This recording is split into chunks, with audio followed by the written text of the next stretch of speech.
Hello, everybody. Welcome to the Anti-Oedipus reading group, session one of the first section I have. Um, I'm hoping to put the syllabus in the description below on YouTube. The people in the Zoom have already seen it because they've had to read the section already. But this is still an open reading group for anybody that wants to join it up until pretty much we finish. Just join in when you can, as long as you're genuinely interested and not going to waste the people's here's time. This is a difficult text. People don't want people to come in and like clown on them when they're trying to read probably one of the hardest texts in philosophy. So anyone genuinely interested, just join. Join. I can try and figure out how to set that up with you. But right now we're at about, I think it's 13 or so people, if I'm not mistaken. But this first session is just going to go over the pretty much the entire first chapter of Anti-Oedipus, and that is the chapter called that is the chapter of the desiring machines, the first 50 pages in the Penguin edition. And Jake, can you give like the page numbers for the Bloomsbury edition? Sure. It's starts on page 11 and finishes on page 66.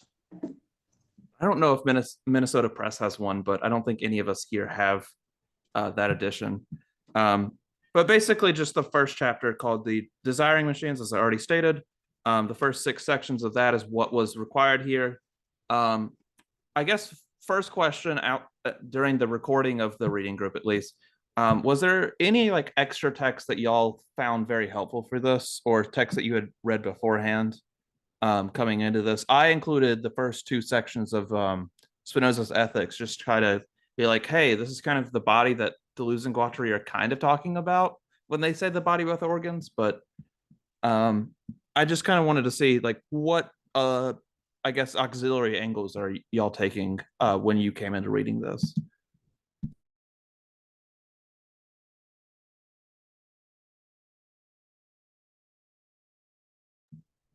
Foster, you're on mute if you're talking at all. You do have to remember to unmute yourself. Sorry. So I'm like 20, 30 pages into Deleuze's monograph on Nietzsche, and particularly at the beginning, in the first section, he talks about how the intensities on the body without organ are all neutral at a 0, and they're all starting off points for I want to say desire. I don't know if that's the right terminology. I might be wrong on that particular point, but it is reminiscent of Deleuze taking some of Nietzsche's philosophy and doing like a metaphysical interpretation of like there not being a positive and negative dialectic to what's going on, but more like everything is positive forces all competing for primacy in whatever we are looking at, analyzing, et cetera, et cetera.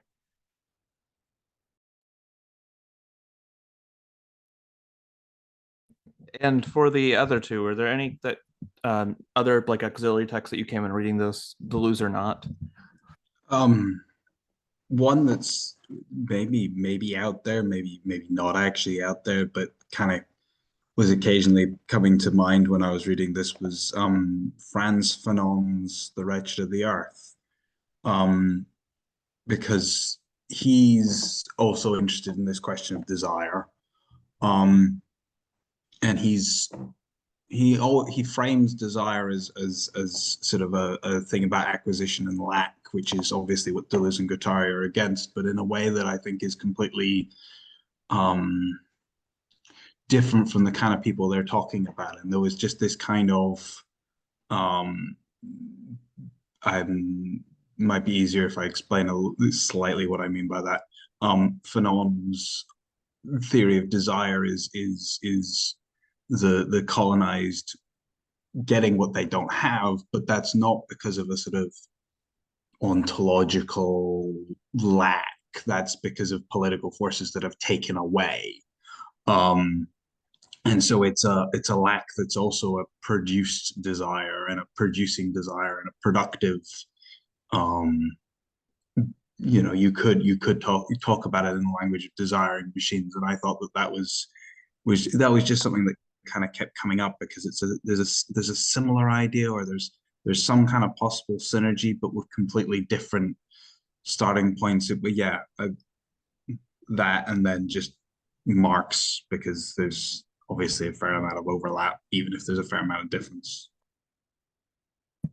Yeah, I mean, Marx is kind of very, very important. I do like the connection to Fanon, because both in a way, I mean, here they're talking about as Michael Foucault or Michel Foucault. Sorry to French people about that one. Where Michel Foucault opens his introduction to it, like this is the what does he describe it as? The guide to the anti-fascist lifestyle or something, or the non-fascist life. Yeah, it's on the back cover. It's as well.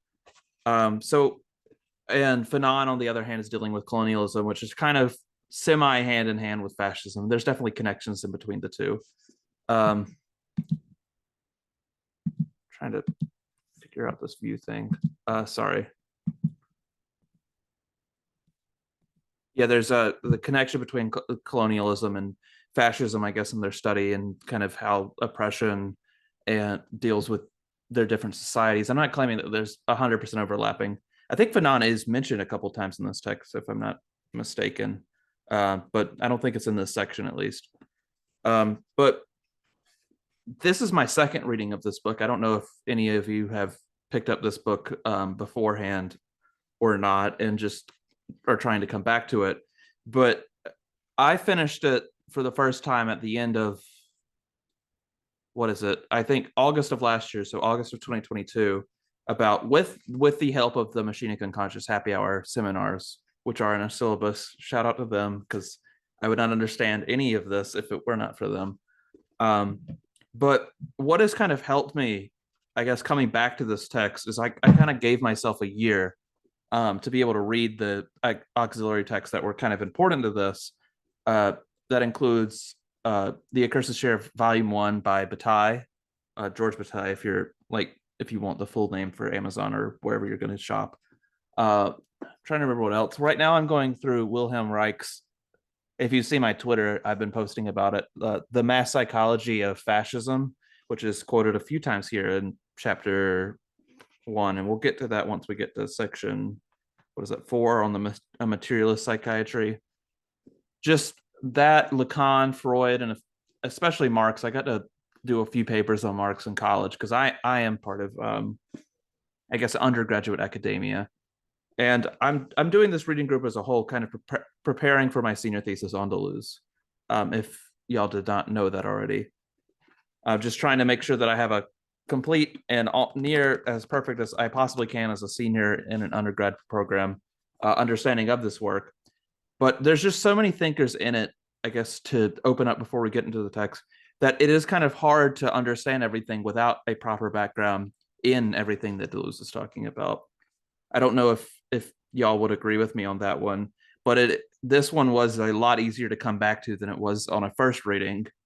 And not just because it was a first reading, but because I was able to see kind of, I know I'm gonna understand the third chapter a lot better, because I was able to read the anthropological background of it. I'm understanding this first chapter a lot better because I'm reading Reich. I have a better understanding of Lacan and Freud. I don't know if I guess that is kind of the question that I have been asking y'all about how these auxiliary texts helped. Would that be the same conclusion y'all would get to? And V said that. Yeah, it is the comment we got in the only for the fourth member of this reading group, I'll read it. The only reading I've done in any way related to this would be Marx. This is pretty unknown territory to me. That's definitely made this pretty hard to read through. Yeah, I'm gonna agree with that one, because I do, my first reading is fairly recent memory. It's only a year ago, and I picked this book up a few times, so do not feel bad at all if this is some text that is just kind of, it feels like a wall of words at some points. And if y'all are ready to get into the actual text itself, we can begin. I was gonna say there are whole paragraphs I have where it's like it connects a line. Another thing, it's just a question mark. Like, what does this whole paragraph mean? Like, no clue, no thoughts. Other paragraphs I can like skim through and try to figure it out. Yeah, And so I agree. Oh, sorry. no, you can go ahead. I was just gonna I was talk say, kind of I about agree that. with you, V. Last year during the summer, I was like, oh yeah, Cam's posting about Anti-Oedipus stuff. I should try to read it. I got 35 pages in, and I was like, man, this sucks. I think that's I have where I no. got my first time I I'm tried reading it. I've watched so many different like I what Philosophize This has like 3 episodes 6 or episodes on Deleuze. and a good chunk of them like help you kind of get into Anti-Oedipus. Plastic Pills has something on Anti-Oedipus, and it's like, okay, it's like a little bit of Freud, a little bit of Marx, some capitalism, not sprinkled in there, but just yeah, I don't know. It's complicated, but it's a lot easier the second time around because I remember getting my car tires replaced, sitting in the lobby like, what the hell am I reading? This makes no damn sense. And now it's like, okay, I'm struggling, but this is like, it's getting the cogs turning. I can like kind of see what they're trying to do There's ish. there is kind of two things about it before we get into the meat of the text itself. And that, like, coming back to a second reading, and for you who've been able to only read about 30 pages and then come back to it and restart, it is very helpful to be able to like get those different perspectives from all the people you mentioned, which I've definitely listened to at least once on something about Deleuze, either this or A Thousand Plateaus. But as well as like just getting the basic terms in there and then being able to like sit on them for a while and be like, because I remember partial objects. I finished this book. Partial objects did not click for me until 2023 or like February of 2023 this year. I was like driving home from Asheville one day and I was just like, partial objects, they're not part objects. They're objects that are partial towards something.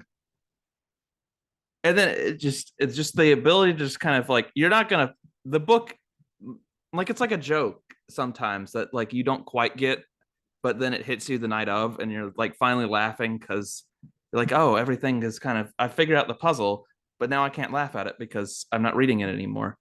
um but the second thing I wanted to mention before we started was the person I'm doing this, or the friend I'm doing this with in person before the recorded reading groups, they are much more oriented towards like Heidegger's philosophy. And for that, you have to read very, very slowly because Heidegger repeats himself like 5 times before getting to the next point. And with this, I just suggested them to just kind of get through it as fast as you can. Try to get as many main ideas as you can because you're not going to get every single individual sentence. That is going to be, that's an impossible task you will never achieve. And you're going to be so disappointed in yourself if that's the goal you set up for Anti-Oedipus. So my suggestion for anybody that is going to, I guess, join this reading group or do Anti-Oedipus later is to don't try and dissect this on your first turn. Just try to get the main ideas. That's kind of what's important. The book's going to be on your shelf for a while. You can go back and read it if you want to dissect it a little bit more. What was your, I guess, before we get into the meat, Foster, Jake, V, what were like, how did you go into reading this before we talk about section 1? Well, so this is my first time trying to read it, so I was definitely kind of going for a sort of impressionistic reading, kind of go through it, as fast as you can. Well, not as fast as you can, obviously, that would be pointless. But like going through it and not trying to dissect every sentence necessarily, but just trying to get the sort of the flow of it, the rhythm of it. I also think that there is something not just to circle back slightly to what you said about it being a difficult text. I think there's something that in the introduction Foucault gives about it being sort of almost anti-sophistry, in that it repels you instead of pulling you in. And there's also in mechanic, unconscious, happy, the mer people. The mer episode, they sort of tie it to Anti-Cato by Julius Caesar, that when I Google it, it's a lost polemic that you can literally never read because it's lost, or you can't read it in its entirety or whatever. And I just think that there's something quite like methodologically and pedagogically interesting about like a text that you actually just like can't read on a certain level. Like you can't just sit down and understand it. I think there's something that like, yeah, maybe it's reassuring to know that no, you can't really read it in the same way as you would everything else. Yeah, those are my two thoughts on like how I'm approaching it. They might be sort of excuses or thoughts. Yeah, it is kind of supposed to be this. I mean, for their own philosophy of machines, it is supposed to be kind of this toolkit. You just kind of pick up an idea here and there, and you actually try. I think the weird thing about philosophy like this is that it is kind of, it's written as a guide to like praxis. It's like was it schizophrenia? God, what is it? Schizoanalysis is supposed to be like this practical thing that you can bring in the world and do political change with at some level. That's kind of where I'm trying to head for my senior thesis, is like how can we make schizoanalysis like a practical political ethical philosophy that it exists on a day-to-day basis pretty much. But Foster, how did you go into reading this? If you want to answer, you don't have to. So background for everyone in chat. I'm a full-time custodian on top of doing uni work. And mostly when I go into it, I try to imagine scenarios. It's like, okay, well, machine doesn't necessarily refer to person, and design and production doesn't necessarily refer to any one person. So I might view it as like, oh, design and production could be like the entity of the custodial department at the college I work at, like the as a whole. They're, design and production of cleanliness and whatever, and how like production and consumption are both contained within like what is it? I have it underlined in the book. I don't think it's desire. But I Social guess production. Social production. No, it's recording and consumption are contained within social production. But I'm going into it basically like, okay, how would this relate to the custodian department that I work for, between like my supervisor, my manager, their boss, all the way up to like, the departmental level, on what the department might desire, what the supervisor might desire, and everything in between. So that's kind of like how I'm like bouncing around ideas in my head. Like, okay, it makes it, I'm contextualizing it in my milieu. And I'm going to read the person who's only in chat. I tried to work through about a section a day, mostly felt lost. Skimming it through the second time seemed much more understandable to me. Feels more like something you're meant to take fragments from rather than an absolutely complete system. More schizo, I guess, ? That's also a good way to take it. I mean, there's probably 1,000 different ways to properly come into Anti-Oedipus, if I'm not gonna be mistaken. But let's go ahead and since we have somebody that is like 5 time zones ahead of us, let's go ahead and get into chapter 1. So desiring production, if I can start with the first chapter, or not first chapter, I keep messing this up, first paragraph here, and then we can get into what y'all thought when reading this. So this is literally the first paragraph of the first chapter of Anti-Oedipus. That's not an introduction. Chapter 1, desiring production. It is at work everywhere, functioning smoothly at times. At other times, it fits and starts. It breathes, it heats, it eats, it shits and fucks. What a mistake to ever had said the id.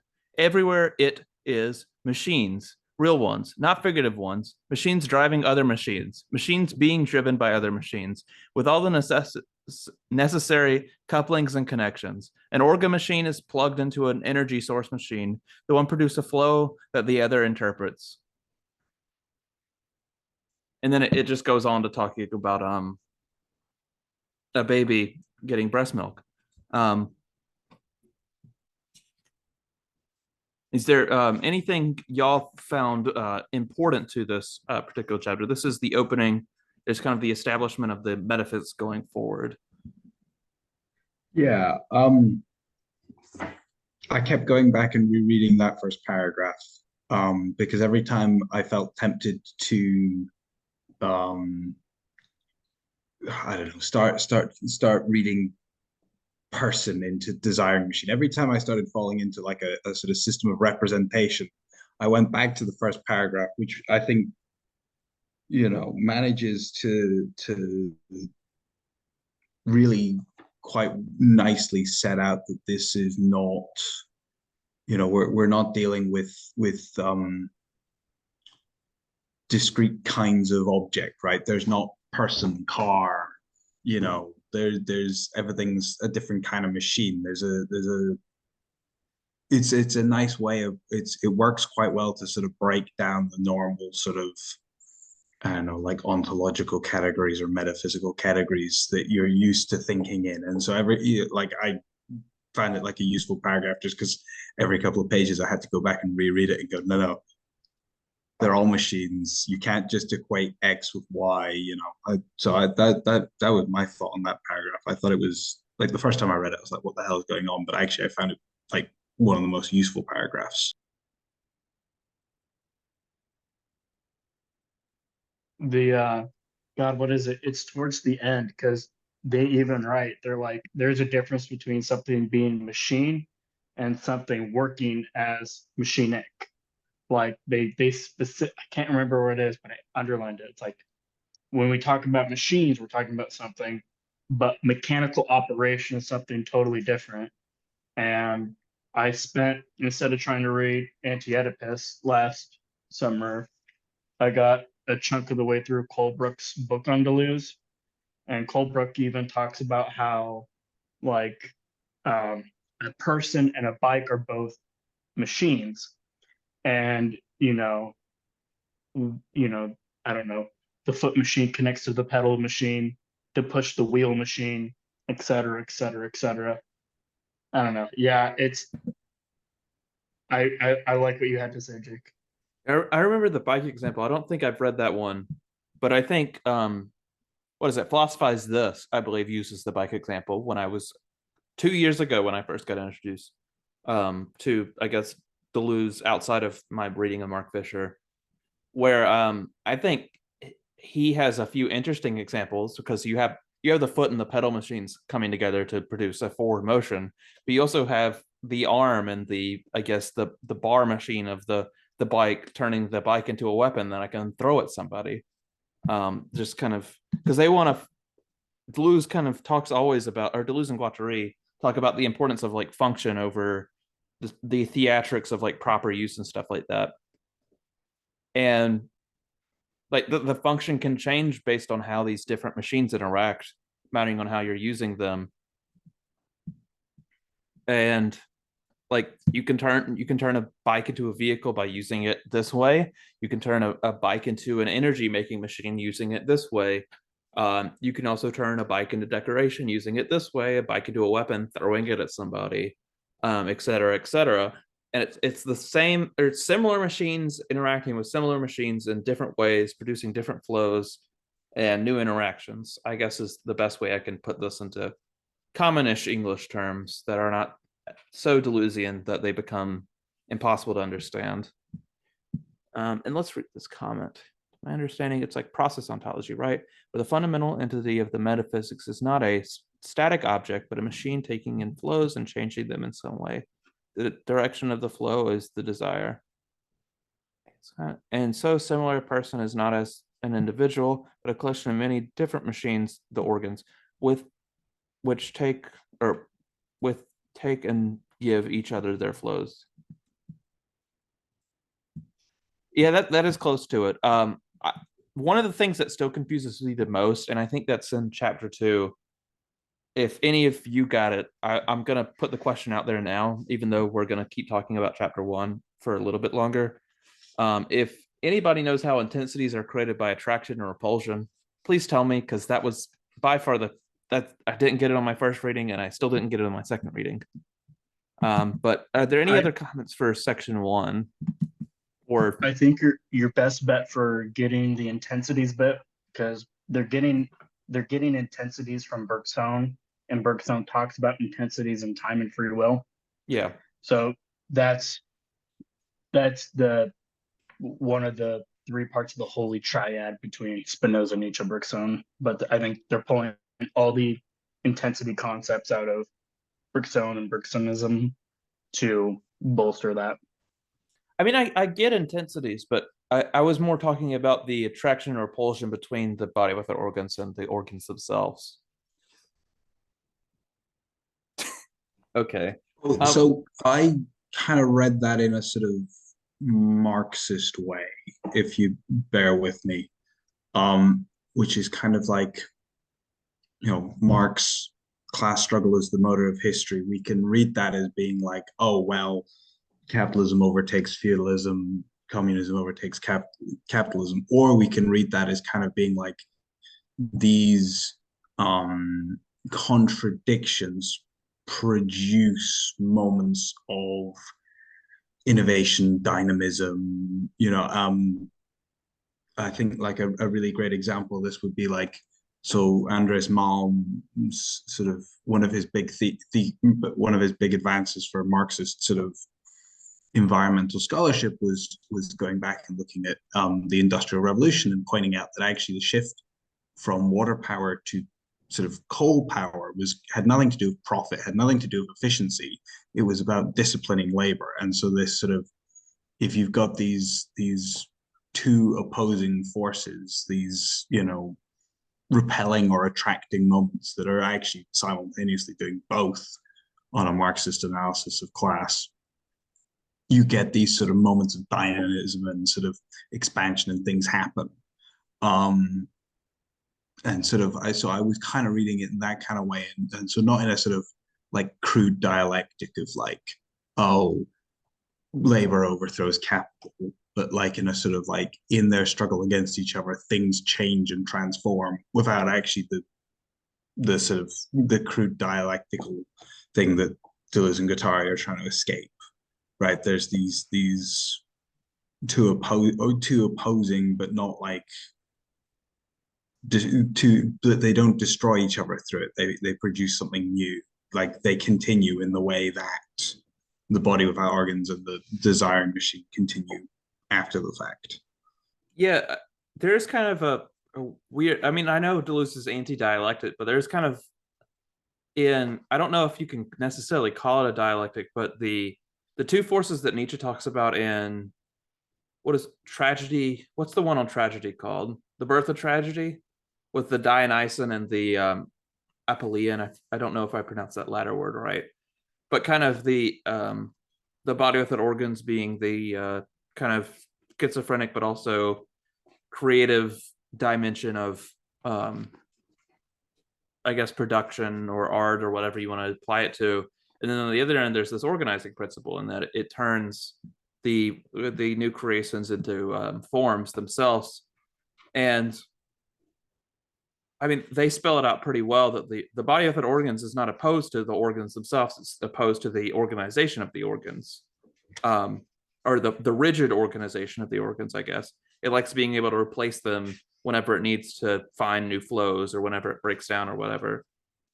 And it is kind of interesting because like I just hadn't thought about that, and for something you said kind of made it click. It's just like, oh, they're pulling, this is Nietzsche, Bergson, and Spinoza all in the same concept. And I'm gonna have to finally read Bergson. But before we get too far into the body with the organs, was there anything else anyone wanted to say on desiring production? I just wanted to sort of throw up, you said that Deleuze is anti-dialectics, and obviously he says he's anti-dialectics, but I think that might be just a point to come back to, like, what does he actually mean by that? Because I think there's maybe a sort of historical context to that claim that maybe isn't true today. And I think it might be something interesting to talk about later after, you know.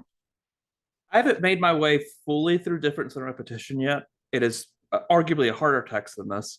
But from my understanding, the anti-dialectics is kind of more of everything, I guess, in a Spinoza. I guess he takes more of a metaphysical, like Spinoza's type view, in that there is no like preordained history to anything. Because I know Spinoza thinks that it is kind of an affront to God to believe in teleology, because it means that God is not complete.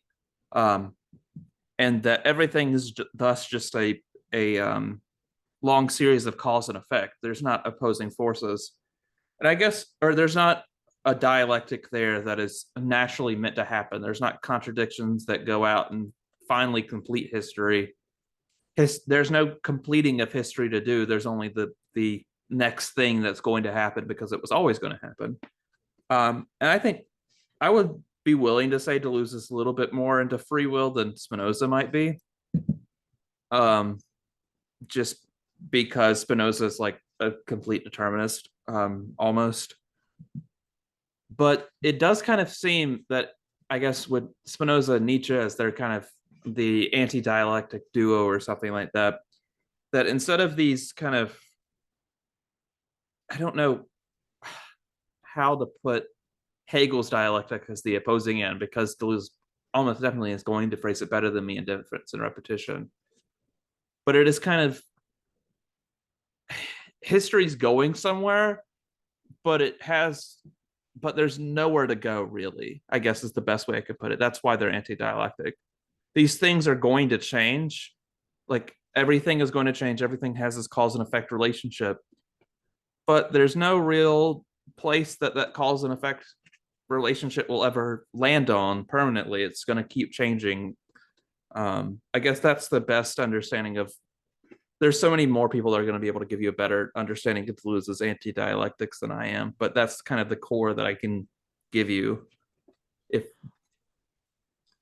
I also think that there's an important kind of political dimension to it, right? So if you look at at this moment, at the sort of moment he's writing, Maoism is pretty big, and you look at sort of Mao's writing is on dialectics, and Mao sort of goes, oh well, there's antagonistic and non-antagonistic contradiction, and non-antagonistic contradiction is what we have in the party, and antagonistic contradictions, labor and capital, and it kind of produces these two big opposing signifying forces, right? And I think that that's these sort of homogenizing, unifying political camps, and I think that that's something Deleuze is trying to get out of. And so there's been a lot of sort of advances in what Marxists are doing, and so today when someone writes dialectics, they're meaning something quite different to when Mao's reading. It's a term that maybe should be dropped because it has so many different meanings, but I think that there's something in this that's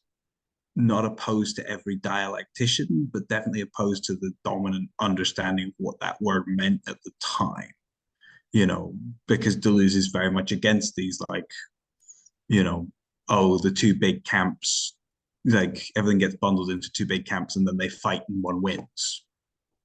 Yeah, like a big Armageddon at the end of history. Yeah, but like a lot of sort of dialectical analysis is now much more sort of like the Malm example, where it's kind of like, well, actually, labor and capital are maybe not simply antagonistic to each other. Maybe there's something in labor that desires its chains. Yeah, I think even if Marxists don't like to cite Deleuze, he's maybe won that kind of argument. Dialectics, in the way people use it today, I think the meaning is shifted in response in some way. And I just like, anytime a philosopher says, "Oh, I'm anti-X," people come along and are like, "Oh, well, X doesn't mean that anymore." And it's like, I think just the anymore is an interesting point to bring up and talk through. Yeah, that is a very interesting kind of point. What I wanted to bring to that is kind of I don't know what interview it is. It showed up on TikTok. Acid Horizons posted it a while back, but kind of when Deleuze talks about his like second background, what he would have gone into, if he didn't go into philosophy, and that being law, specifically jurisprudence. You kind of do still find that here. And then Guattari finds that with Wilhelm Reich comes to the same conclusions, or comes to kind of jurisprudence kind of conclusions to how psychoanalysis should be done, at least compared to Freud. He still kind of believes in Oedipus, at least in those that are kind of closer to desire than rationality, which is something they critique as well. But this kind of, if you don't know what I'm talking about, it's kind of this radical particularism that exists within Deleuze, and that every single case needs to be treated as an individual case that has nothing to do with like the greater society. I guess opposing Marxist, specifically, I guess Marxist Leninist or Maoist interpretations of the materialist dialectic, the historical materialism, etc., whatever you want to call it, kind of. I know Wilhelm Reich talks about, I read it earlier today, when talking about like support for the Nazi party among the lower middle class.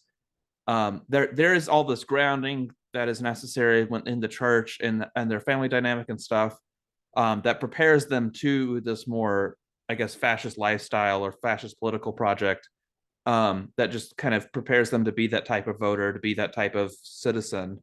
But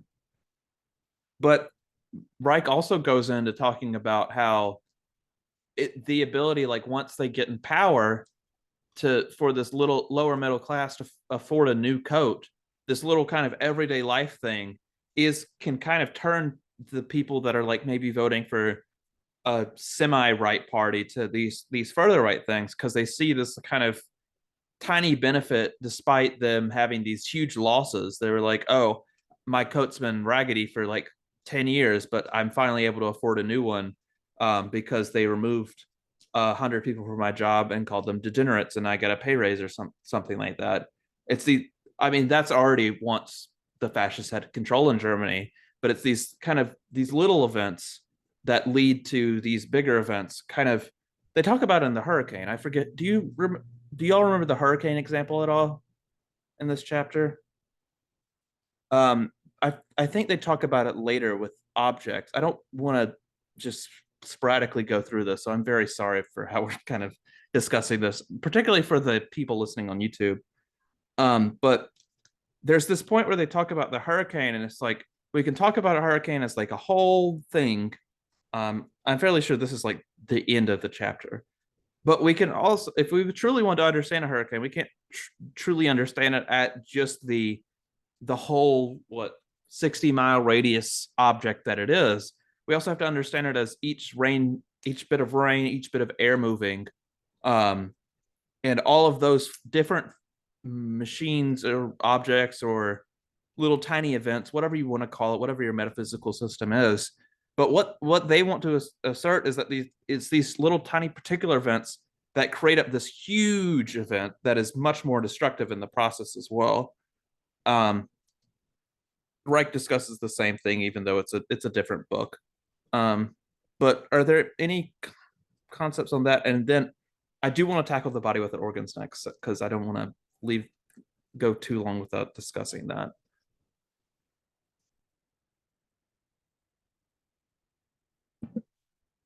Any comments at all? No, I do remember them talking about the hurricane. I have the PDF version pulled up on my computer. I tried Command F-ing it and I can't find it, but I remember it. Yeah, it was closer to like what, late 30, early page 40 of the Penguin Classics edition. I can go look for it. I just kind of wanted to set the ground for the like particular views that these people come into, specifically with schizoanalysis. I forget if it's in the whole and the parts section, which is the 6th chapter of this section. But I know there's the question where they've already critiqued Oedipus, and they're like, talking about Melanie Klein, that the analyst goes into the little boy, sees him playing with the toy train and the closet, and he's like, and she goes in, and the analyst is like, that train represents you, that represents daddy, that represents mommy, and that is all you can do. You can only do Oedipus. Those are your only options. And I get it's probably Guattari saying this, but they go in and say, or Guattari goes in and say, I don't want you to be Oedipalized. I want you to tell me about my desire, or tell me about your desiring machines, because that has to be the starting point. This much more particular view. But we'll get back there. Sorry for this being so sporadic. I'm very new to hosting, I guess, reading groups, so not the best in the world at it. But let's get to section 2 before we get lost. So the body without organs, arguably the hardest concept in Deleuze, if not the hardest concept, one of the hardest hurdles to get over in understanding this book as a whole. Because they have so many different types of ways of describing it.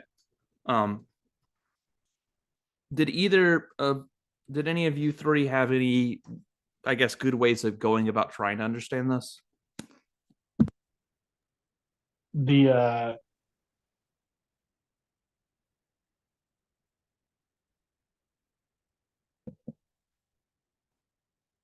I think he's a little bit frozen, so give him a second.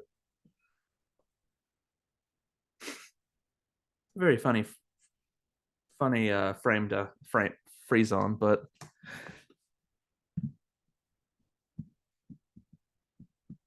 guess we can give him a minute. And V, you're welcome to type in chat if you did somehow get something out of the body without organs. Foster, you froze for a minute there. Am I back? Can you guys hear me? Yeah, you're back now. Cool. Where did I leave off at? The start. You froze immediately. Cool. Sweet. All right. So what my brain automatically went to was the Plastic Pills podcast had Dan Smith on, and Pills towards the end actually asks Dan, like, what is a body without organs? Like, you are one of the leading scholars in the world. For the love of God, explain it to me. And Smith actually is like, yeah, like this concept actually changes over usage, like over time, from beginning of Anti-Oedipus to like the end of 1,000 Plateaus. It does not remain consistent. But like he had also offhandedly mentioned that it's like, I don't know if the comparison to an egg is literal or just interpretive. I've heard some people like there are no metaphors in Deleuze and Guattari's works. I take both But at the same time as my position. Yeah, and I'm thinking because it would make sense because they talk about, actually, I think it's in this section, what I had mentioned earlier about intensities on the body without organs. It's all at a net zero, and it all shoots out from that. And there's not a dialectical force. It is all productive forces from the BWO on out. So I imagine it as like, okay, you might come to life like as an embryo, and then you have just different intensities forcing you to desire or produce different ways or something like that. That doesn't quite, it's kind of how I'm interpreting. I think in my view of it, I kind of gave it a Kantian bent, even though I know Deleuze absolutely hates Kant. But not too much, but like in the Critique of Pure Reason, how Kant talks about the necessary, I guess, the a priori structure of knowledge at all.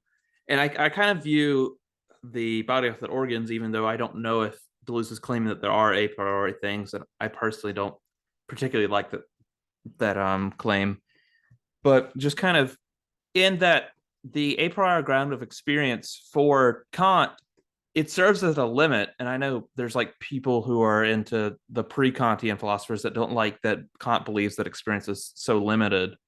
But this limit also means that the experience is possible at all. So I kind of view, I guess my first interpretation of the body without organs is that it limits what intensities are possible, but it also grants the possibilities for intensities at all. Like there's a wide range of intensities. We don't yet know what a body can do, as Spinoza says, but there is kind of a border to what that possibility is, and even if we haven't reached it yet, it is there. There's only so many intensities we can have, even if the body without organs is set for 0 for all of them. I don't know if that's the best interpretation ever given, but it is mine. Yeah, I think I ended up at a similar kind of interpretive point. I think that it's kind of obviously it's dangerous to sort of jump between texts and jump between their usages of the concept and assume they're talking about the same thing, because why would they be consistent? That would just make life too easy. But like in the relevant plateau, in the body without organs plateau and 1,000 plateaus, they refer to it as being what's left when you remove everything. So I was leaning towards that kind of Kantian regulative presupposition kind of understanding of what was going on there. And I think particularly with where they talk about it as being like, I can't remember if the BWO is it self-anti-productive or like anti-production is something that is emerging out of it, but there's It's this idea non-productive itself, I believe, Yeah. is the right way to the thing they say. That's one of the most explicit things about the body without organs. yeah, Production's on but top of it. yeah, but it's like this idea that it's, if you've got like and I'm not a physicist, I don't pretend to be a physicist. I stopped studying physics when I was like 16. But like one thing I do remember is like a rocket, right? To go up, the force has to push down. It's kind of it's the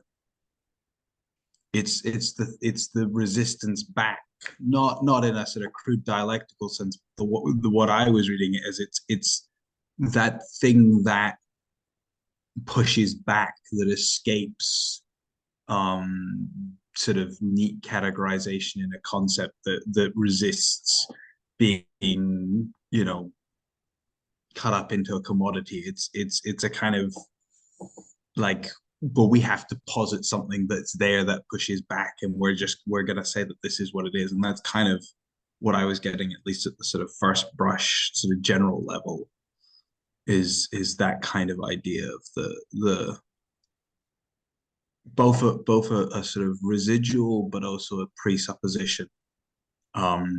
Maybe a residual in the sense that you only notice it when you push against it. Not to suggest that it's some sort of like original totality, because obviously they don't like that idea at all. I'm not suggesting it's that. Yeah. That's one of the most explicit things there about with the body without organs. My next thought, kind of responding to you, gets us into the third chapter. Would it be useful to ask what a body without organs would be? Is the thing typed in chat? It matters when you ask them, I think, because between 1,000 plateaus and Anti-Oedipus, they got about 7 years to see, even though I think most of 1,000 plateaus is supposedly complete by the time they finished Anti-Oedipus, if I'm not mistaken, or was completed very soon afterwards. They do get a few years to think about like how the concepts they brought out in this book kind of can be possibly applied. What extra concepts do they need to add on? And in How to Make Yourself Without a Body Without Organs, they do provide that cautionary tale in that you shouldn't do it too quickly. And on top of that, I also think they have a cautionary tale is that you don't want to be a body without organs. It's possible, but you don't really want to be it, I guess. I remember, I forget if it was Acid Horizon or Machine and Unconscious, but I think both of them were on. At least one of the hosts from the other podcast had come on to the other, and they were talking about Nick Land, who's a prominent or infamous Deleuzian scholar. I don't know which word is better. Both are kind of true to some degree, one more than the other. But it seems that his goal and his preference for Anti-Oedipus is that he really, really, really wants to be a body without organs and is trying to do whatever he can to get there. And Deleuze is looking at that. I think he had a bout with alcoholism, if I remember this episode correctly. Deleuze himself, and he got over it and was like, I don't want anybody else to go through this thinking they can become this revolutionary character through drinking themselves silly every single day of the week. Um, if this sounds like a random tangent, it kind of half is. But I don't think Deleuze and Guattari want you to be a body without organs, if I'm not mistaken. You'll just kind of, once you completely deterritorialize, once you throw out all the organs, new ones are just going to show up and they're just not going to be in your control. I think the caution in How to Make Yourself Without a Body Without Organs, and that was not required reading for this reading group, so it's perfectly fine for anybody that hasn't read this. It is kind of to be able to understand how your desire functions in a way, like what kind of machines and assemblages are forming in the desire of the unconscious in your head, and that the cautiousness, the slowness, the just taking one organ out and being able to replace it with another instead of trying to just throw them all out and hopefully get a good one back in. Is that like the little bit of level of control you get with that caution? I don't know if you would agree with that, Jake. Have you read How to Make Yourself a Body Without Organs? Yeah, yeah, a couple of days ago for the first time. I read it about a month ago, I think. I posted that on Twitter, I remember, but would you agree that it is kind of the cautionary, the ability to just throw one organ off at a time and then replace it also gives you control over what you desire a little bit more? Yeah, yeah. I mean, there's definitely a whole bunch of caution thrown in there. There's something about keeping oh, what is it? It's they don't use the word dose, but like keeping hold of something that a kind of anchor, a kind of, if you're deterritorializing, hold on to something so you don't, I don't know, you shoot off into space and become Nick Land. Yeah, don't drown. Yeah, yeah, don't drown. Yeah, I think it's almost kind of like you can become it a little bit. You know, it's like if you've ever, I don't know, maybe these are quite simple organs, but like when you know the sort of image you get in sort of like TV and movies of like the suburban family, and it's kind of like, oh well, you've got the family, you've got the house with the mortgage, you've got the job, you've got all these sort of organizing principles around you, and it's kind of like you maybe like remove one of those and you can move city, you can sort of become something else, you can desire something else. But like, I don't know if anyone's ever like, I don't know, been dumped and made homeless at the same time, but like, you know, you kind of losing too many of those organizational things can Organs. potentially be Yeah. quite, yeah, can be quite dangerous. Is at least my kind of reading. It's something you can play with, it's something you can move towards, but like being it may be a bad idea. Yeah, I kind of, after getting on trying to address the comment, it is kind of useful to understand what a body without organs would be. I would give you yes, but it's not very useful to try and become one. It's useful to try and just kind of like, oh, I'm desiring this way. This way produces a certain set of actions that can be harmful. I don't want to be that anymore, and I can slowly change it by like being able to shift these habits. I guess this is very much making Deleuze even more practical than he already is. These habits, these relations can create this, slowly create, instead of just completely renew myself from the beginning, this person I want to be, even if it is not the quickest process ever. It also means that I'm not just driving forward and hoping there's not a cliff to run into. But I wanted to get into the third chapter because that's recording on the body without organs, which was before Spinoza, I think probably one of the hardest to understand for me at least. But I think after getting through the ethics and having the ethics kind of click, did make sense for me. Were either of y'all, any of y'all, confused about recording on the body without organs?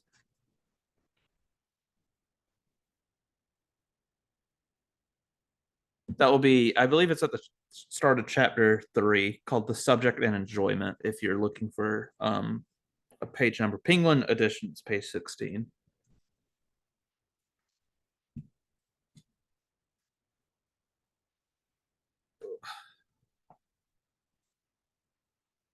Any comments at all? Yeah, so that was like I could sort of like vaguely grasp it. It was the kind of thing where it was sort of like if I tried to hold on too tightly, gone through the hands, but I felt like I was sort of beginning to like get the idea of it sort of so it's you know you're the subject this sort of there's a record of what's done, but there's no fixed identity that comes out of that.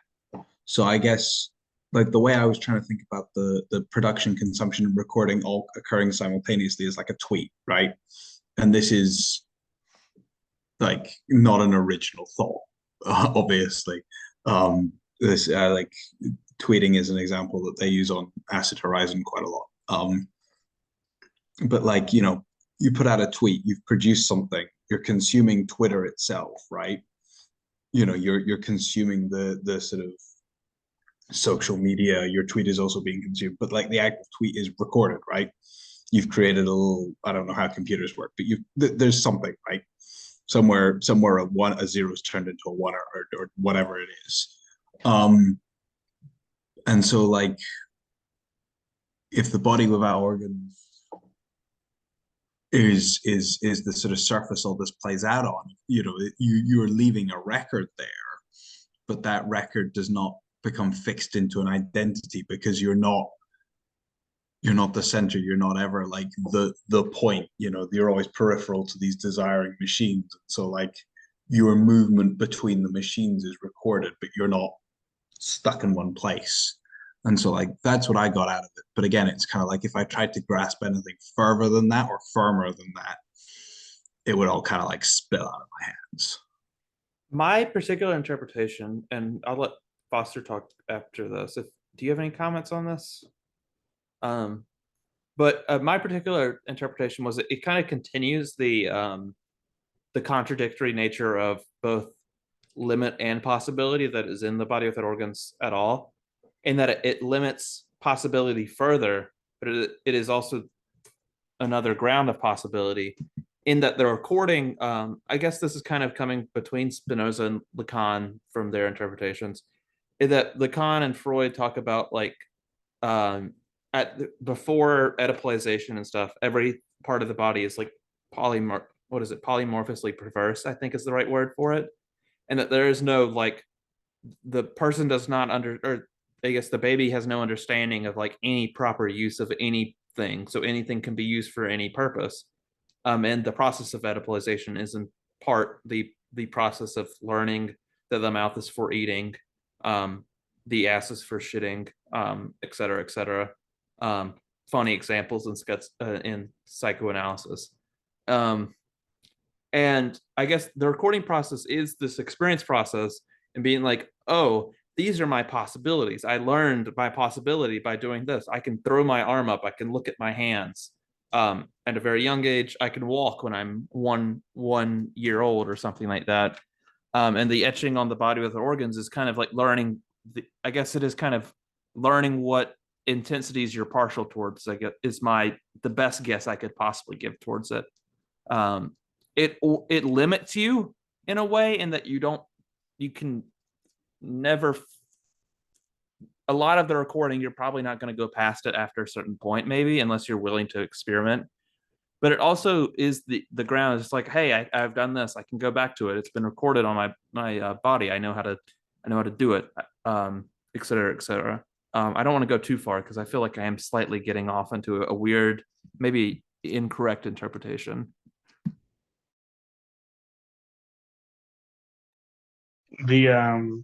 And just to verify, we're on section 3, right? Yes, that's where we're at right now. If there's anything else you want to mention for section 3, that is also welcome. So what is it? Because I have it written down, page 18. They talk about object and content of becoming. So it's like they're in a sense of like the inscribing on the body without organs on page 19, where they say like it's nothing but bands of intensity, potentials, thresholds, and gradients. There's objects and content towards these becomings, I think that will influence different intensities, different potentials, different thresholds, gradients, et cetera, et cetera, et cetera. I don't know. That's tangent thought I had. That's it. And would you, I mean, just kind of going off of what I said, would you kind of go towards with those, with that quote, like understanding the recording process as kind of the experience is already done, kind of lending you on what your possibility is, on what you can become?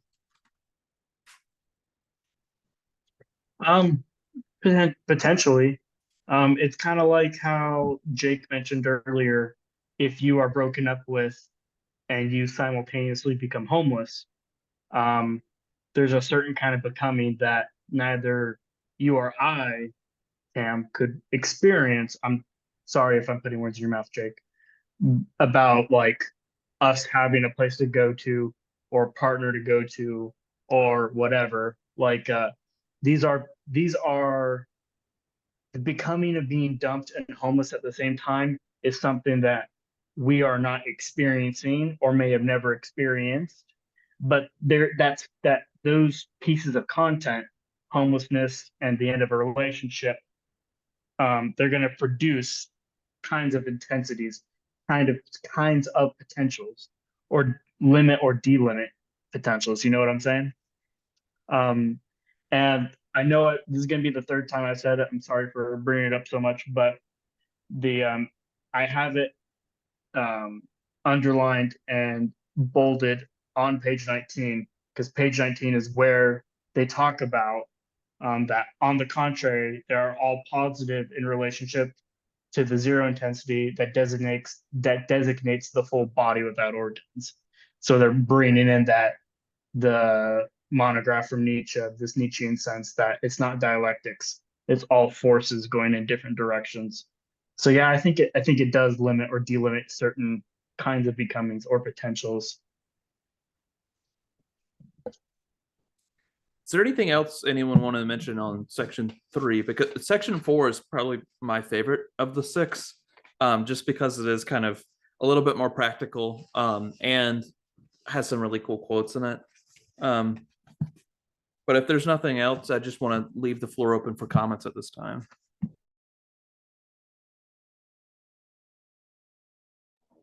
I thought so there was so there's another philosopher who talks about the 0 point, which is Walter Mignolo, who's a post-colonial scholar. And I'm been trying to work out if there's any kind of productive co-reading of these two uses of this phrase, like not uses of a shared concept, but just a shared phrase. And for Mignolo, the 0 point is a kind of epistemological assumption that is prevalent in Western society of a kind of God's eye view over everything. It's quite similar to sort of some of the stuff that Donna Haraway says about like the God's eye view, if people are familiar with Haraway's work. And Mignolo says that like if I remember correctly, the 0 point is something that it's assumed God occupies, and then we secularize and we sort of God gets kicked out of that place, but the ego gets put in there. The sort of transcendental I, or the cogito from Descartes, occupies that position. And I think that there must be. I keep feeling like there must be some kind of, correlation between the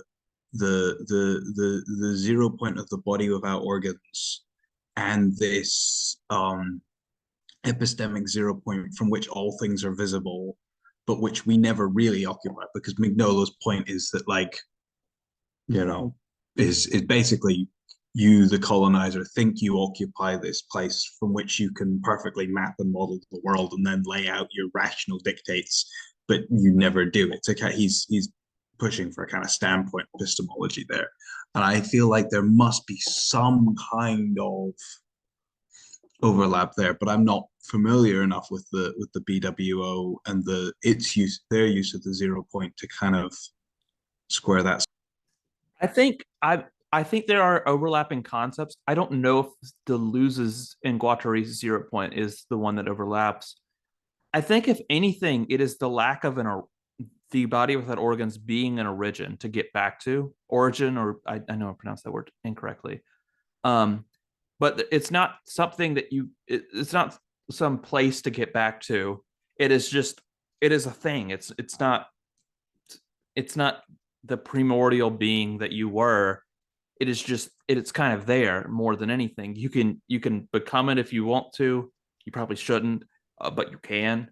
But it is kind of, the body with the organs kind of provides this, I guess, a critique towards what the 0 point for the other philosopher you're bringing up would be, in that there is no like absolute, there's no non-perspective you can take as a human. Everything is going to be filled with these super particular views that you picked up throughout your entire lifetime. And particularly with their critique of Reich, there is, that we'll find in the next chapter, there is nothing that you can find that is outside of desire. There's no non-desire, in a way, I guess, would be kind of the critique. Everything, even rationality itself, is full of desire. Is part of what they're discussing in the materialist psychology section. I don't know how much of an overlap there is, but my understanding of the 0 point is it's just kind of like the ground, the what intensities you can have on the body with organs are going to be a 0. With organs on top of them, they can be 1 or 2 or whatever level of intensity we actually get up to. That's my best interpretation. Any response to that?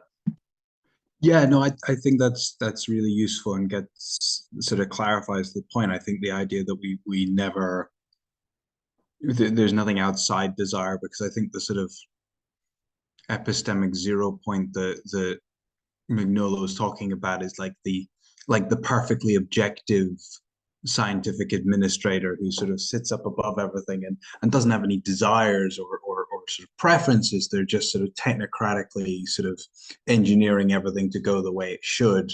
But of course there's desires and preferences in that, but not in the sort of ideological self-representation of it. And so the idea that it's like, you know, the BWO is not like it's something we could become, but to get rid of all those, we can never actually get rid of all those desires. You know, we can't completely uncouple ourselves from the desiring machines, or at least, even if we can, the kind of people, the kind of colonial planners who Mignolo argues saw themselves as being at the 0 point are still plugged into so many desiring machines that like yeah, I can see how the two things line up, even if I've no idea if they read each other. I think Mignolo's later than the other two. But I have no idea if he's read them. I just thought there was something there I was trying to work out. If anything, in the next chapter, a materialist psychiatry, the body without organs kind of grounds a critique for stuff like colonialism and the use of objectivity against oppressed groups throughout the world, pretty much. I guess this would be a good crossover into that 4th chapter, which was my favorite. That's a good one. Was there anything y'all wanted to bring up? Because what I mostly wanted to bring up is on page, for my edition, 29, and that's about 8 pages into the chapter. So anything before that y'all wanted to bring up? Because they're talking a lot about, they begin with a lot of critiques of Oedipus, getting rid of the daddy mommy, stuff like that. For me, Yeah. sorry, Sorry. the very first paragraph, right, about delirium is in fact characteristic of the recording that is made, the process of production, and the desiring machines. That was a paragraph that I kind of just like. There's no underlining. There's no nothing written in the margin. I was just kind of sitting there, kind of going,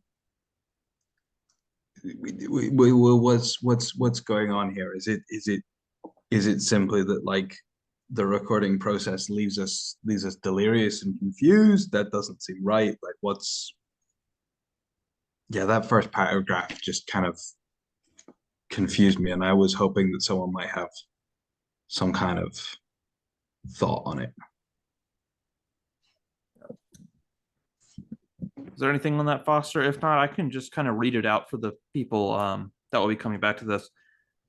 Famous hypothesis put forward by the psychiatrist G. de Clerambault, I hope I'm pronouncing that correctly, seems well-founded. Delirium, which is by nature global and systematic, is a secondary phenomenon, a consequence of partial and local automatic phenomena. Delirium is in fact characteristic of the recording that is made on the process of production of the desiring machines, and though there are sympathies and disorders, affections that are peculiar to this recording process, as we see in paranoia, and even in the paranoid forms of schizophrenia, it does not constitute an autonomous sphere, for it depends on the functioning and the breakdowns of desiring machines. Nonetheless, Clerambault uses the term mental autonomism to designate only a thematic phenomenon. Oh my God, that's a really long word. The uttering of odd sounds or the sudden irrational outburst, which he attributes to the mechanical effects of infections or intoxications. Moreover, he explained a large portion of delirium in turn as an effect of automatism. I hope I'm pronouncing that correctly.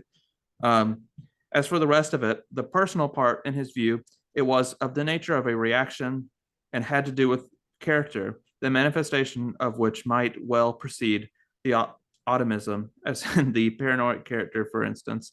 Hence, Clerambault regarded automatism. God, I hope I'm pronouncing that right.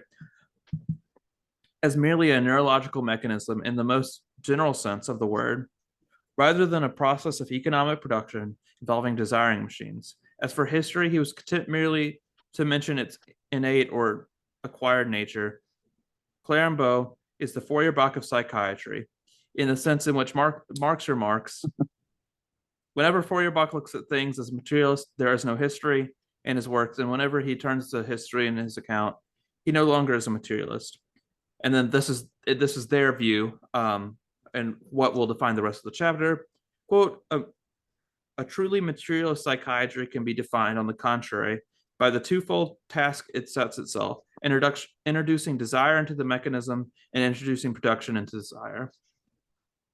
That is the whole first paragraph of this chapter. I honestly believe that we can just talk about the final sentence for the rest of the chapter, but Foster, go ahead.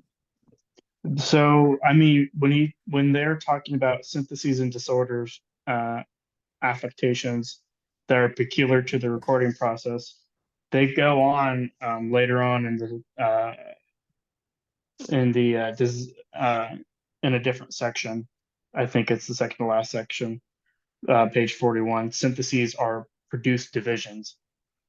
So, you know what? I actually skip that. Never mind, disregard what I'm saying. I thought I was going to be able to make a coherent thought. I guess what I could introduce, and V, you're also welcome to just type in chat if you have any thoughts. I honestly think the last sentence is more important than anything else said in this paragraph. That's really good for you, Jake, because it is probably the only part in this paragraph that makes any sense. Okay. Yeah. I do agree with you.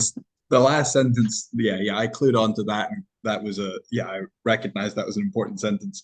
And when I said I hadn't underlined anything, actually, I had underlined the last sentence because I was like, oh, shit, things are making sense again. Here we go. The critique makes sense, at the very least.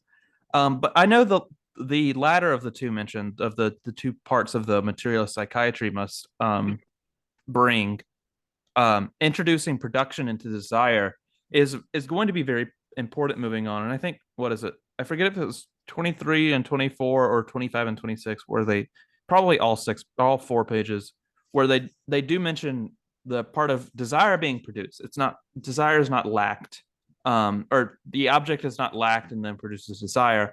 Desire is produced and then lack comes as a result of it. That's kind of the important part for them, because that's where they distinguish themselves from Freud and Lacan, is that in Freud and Lacan, they want to look towards these, I guess, this semi-mythological thinking, a little bit more for Freud than Lacan, though both of them like it. that kind of produces these just lacks in desire. Lacan has the object petit a, which is the lack that the lack, pure lack, or lack quo lack, or whatever you want to call it. Just kind of the infinite lack, the desire to lack, whatever you want to define it as. And Freud has a lot of his as lack, you're lacking love, you're lacking death, or whatever, you're trying to fill the hole. Whereas they kind of flip it, and it's like, no, everything you desire is a desire that is produced, and the filling of lack is what comes after it. And there's some good, I guess, counters to that I just don't think hold up if you think about it for a while. Hunger was the one that I went to when I was first reading this a year ago. It's just like, okay, well, how do I not lack food? And if you think about it, the critique, and I was talking to this to my friend when we did our reading group for this first chapter a couple days ago. When you are desiring food, when you're hungry, it doesn't just happen in one particular way. It's produced in a certain way. It's the reason when you get a pain in your stomach, you want food. You want a particular food. Exactly. There's some certain foods that you know you don't want. There's certain foods you know you want, but it usually just makes you hungry. It doesn't make you horny. It doesn't make you want to go out and drive your car for an infinite amount of times. It makes you, it produces this particular lack out of this particular desire that is produced first. That's my kind of contribution to this interpretation of what they mean. Because specifically with the Freudians, the Lacanians, that's going to be a very controversial claim. But I guess Foster, you can go first with your comments since you seem to have your book ready. Yeah, they talk on page 25, and I mean this is a bread and butter philosopher move, where they're like, hey, like, okay, Lacan, okay, Freud, like you have this idea that there's lack that is quintessential to desire, semicolon, however, comma, production precedes the lack. So there, I mean, whatever has lack, but it's not a necessary component. It's more like the production is necessary for lack. Metaphysically speaking, this one concept precedes yours, thus kind of undermining the thesis altogether. So what you can have lack, I guess, but it's not a first and foremost primary what have you. I hope that makes somewhat sense. Yeah, I agree, and I think that there's an important political dimension to that, which is that sort of if lack is the originary, then everyone is almost a priori, but definitely ontologically incomplete, inadequate. And then you're a short step from that to going, well, everyone then is in need of correction, right? And so I think there's a really important political thing of going, no, there's the production precedes the lack, because you're removing that sort of you're no longer ontologically defining any person with any kind of desire as incomplete. Which is a hugely important move to sort of get out of a kind of epistemology of rule, which is always going, oh, you're incomplete, you're in debt in some way, you're missing something. You need some kind of political system to rectify this. And I think if you kind of think of it in terms of sort of like, I was trying to link it up to sort of some of the environmental debates, sort of environmental economic debates, because I did my master's in environmental sociology, and there's sort of post scarcity sort of arguments and degrowth arguments that are kind of going that take issue with capitalism on the basis that it always posits us as in need of something more. There's always that lack that needs to be rectified, and I think that this sort of inversion and going, no, the lack is produced, is a sort of helpful in providing a kind of psychological ground for it, for a sort of degrowth program or a post-scarcity program, because of course the sort of really standard response you can bring back to any degrowth person is to go, oh yeah, but people always want more stuff. And it's kind of like, okay, but why do they want more stuff? We're able to take that next step beyond. We're able to do that sort of, like, again, it's a very Marxist thing. It's a very, like you said, it's sort of philosophy 101 kind of like, or maybe not 101, but bread and butter was the phrase you used, I think. And it's kind of like, yeah, you're going into that, like what Marx calls the hidden abode. I think he froze as well. Ugh. I hope it's not my Wi-Fi. But No, yeah, because I bet it's gonna resume here in a second. But I'm super invested, extremely invested, actually. yeah, we got a comment in environment. the chat, and I'm gonna see if Jake will pop back up. But if not, I can start reading it in about a minute. I'm gonna read through it and see if I can get a response. Yeah, sorry for the people listening to this on YouTube. I imagine it's probably not as fun with all the breaks and pauses.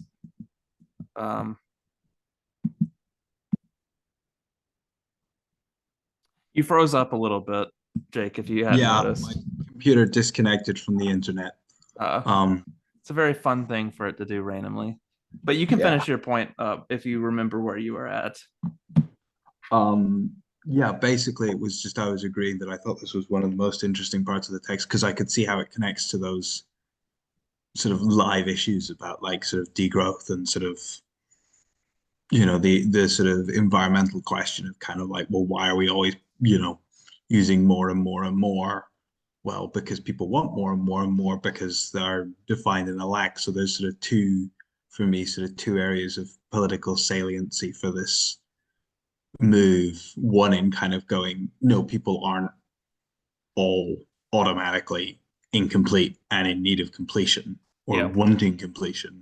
And then the second thing of being beyond that, kind of going, and from then we can go, well, people don't automatically want more stuff because there's a lack in them. That lack is produced. And so it links up quite nicely there. And I know that Guattari was interested in the sort of ecological question at least some level. So I think it's nice that there's a space for him to come back in because he's largely not studied. I mean, not at all cited his scholarship is definitely these days. Less than Deleuze's. But getting into the comment that's in the meeting chat, I'm just gonna kind of reference the very end of it. There's a lot more. They're talking about Marx. So desire is productive in the sense that every process of material production is caused by desire. So the desire is to produce. I think that is half of it, if I'm gonna answer you correctly. I think desire both produces lack, but is produced. I forget where they say it in this. I want to say it is in chapter 4, but they talk about production being at the same time as consumption. In a way, in that the things you consume are also producing desires in that way. And every time you produce a new desire, or whenever consumption happens, it is producing of a new intensity in a way, or the lessening of an intensity, etc. So desire itself is produced and it produces something. It's part of the, like, I guess, a machinic process. It gets in content and it puts out new content. I guess it's the quickest way I could summarize how I'm going to interpret this. Okay, yeah. Any further comments before we get on the desiring fascism section of this chapter?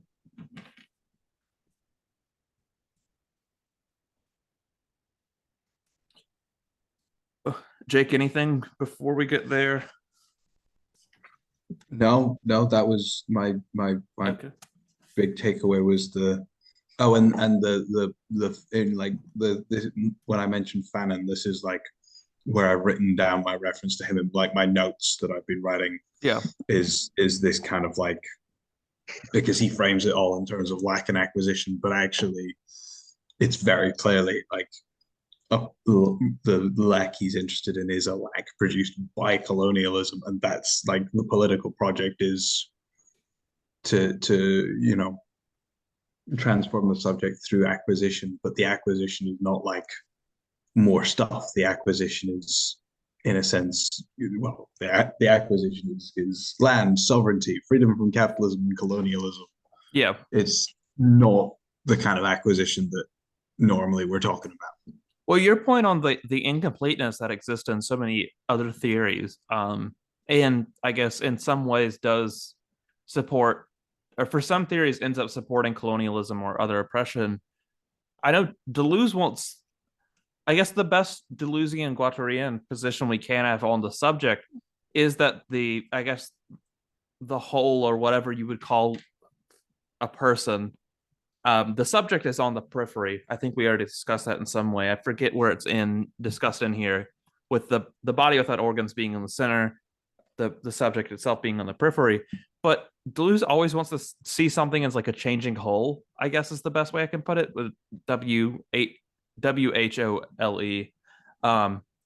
In that, like, of course we change, but it's not because we're lacking something. It's because the whole just changes parts, like different parts of the mechanism change, etc.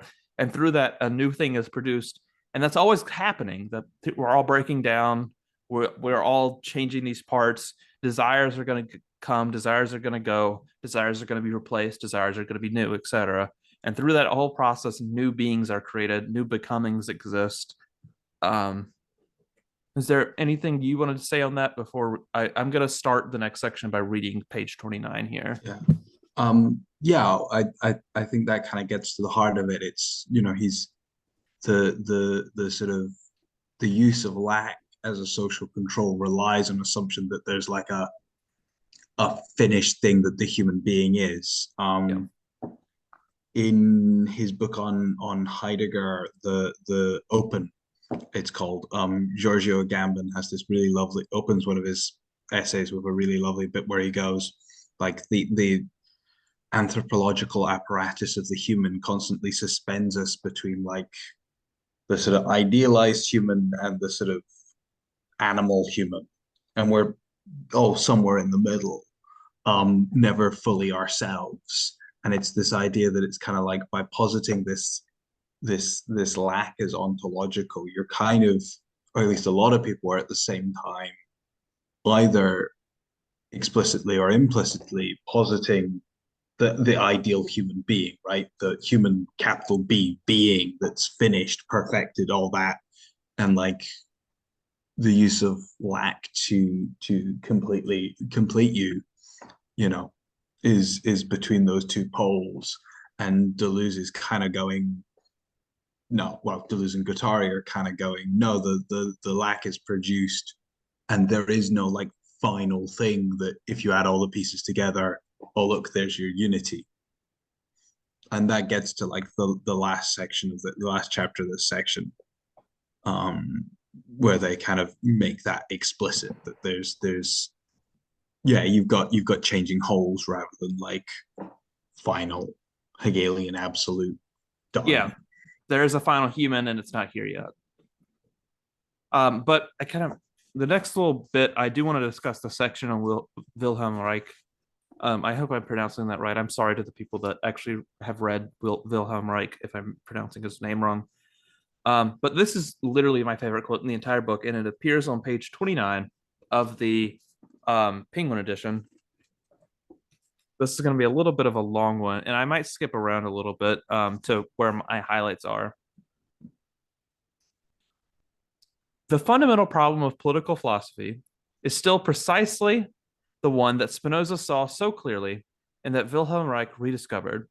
Quote, why do men fight for their salvation, or fight for their servitude as stubbornly as though it were their salvation? End quote. How can people possibly reach the point of shouting, more taxes, less bread? As Reich remarks, the astonishing thing is not that some people steal or that others occasionally go on strike, but rather that all those who are starving do not steal as regular practice, and all those who are exploited are not continually out on strike. After centuries of exploitation, why do people still tolerate being humiliated and enslaved to such a point? Indeed, that they are actually want humiliation and slavery, not only for themselves, but others. Reich is at his profoundest as a thinker when he refuses to accept ignorance or illusion on part of the masses as an explanation of fascism, and demands an explanation that will take their desires into account, an explanation formulated in terms of desire. No, the masses were not innocent dupes. At a certain point, under a certain set of conditions, they wanted fascism. And it is this perversion of their desire that the masses that needed to be accounted for. That is my favorite of the entire book. Next 350 pages, and they've already hit their peak. Well, it's that Acid Horizon Yardstein that Yeah, they've I need got, the you know. I need it. I need it so bad. It would be right here. I'd have it on the wall. Yeah, yeah. I mean that this is the question why we're reading the book, right? We want to know, Why do people desire fascism? yeah, yeah. And how do we stop them from desiring fascism? Yeah. Are there any responses to that? Because right after this, the next chapter, the next paragraph has an excellent critique of where Reich goes, or where Reich finishes in the mass psychology of fascism. The I comment I don't know how pertinent this will become, but one of the last sections on a class I took last semester was on fascism. We had a whole we had a whole week dedicated to just talking about defining fascism, and one of the concepts is like an underlying pragmatism for like conceding power. So it's like you're going to take some sort of minority group that you can penalize or like control and get around trying to like, yeah, no, I'm better than them.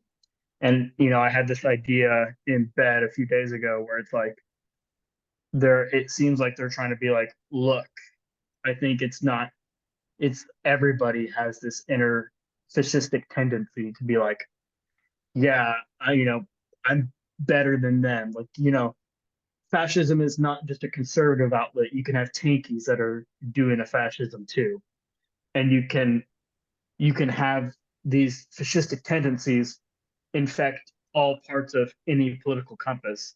And I think they're trying to get like at the root cause, the critical root cause, and be like, hey, like you should not be desiring to uh um I don't know, the words aren't coming to me. You shouldn't be desiring to be above or suppress different groups, even if you have that power, right?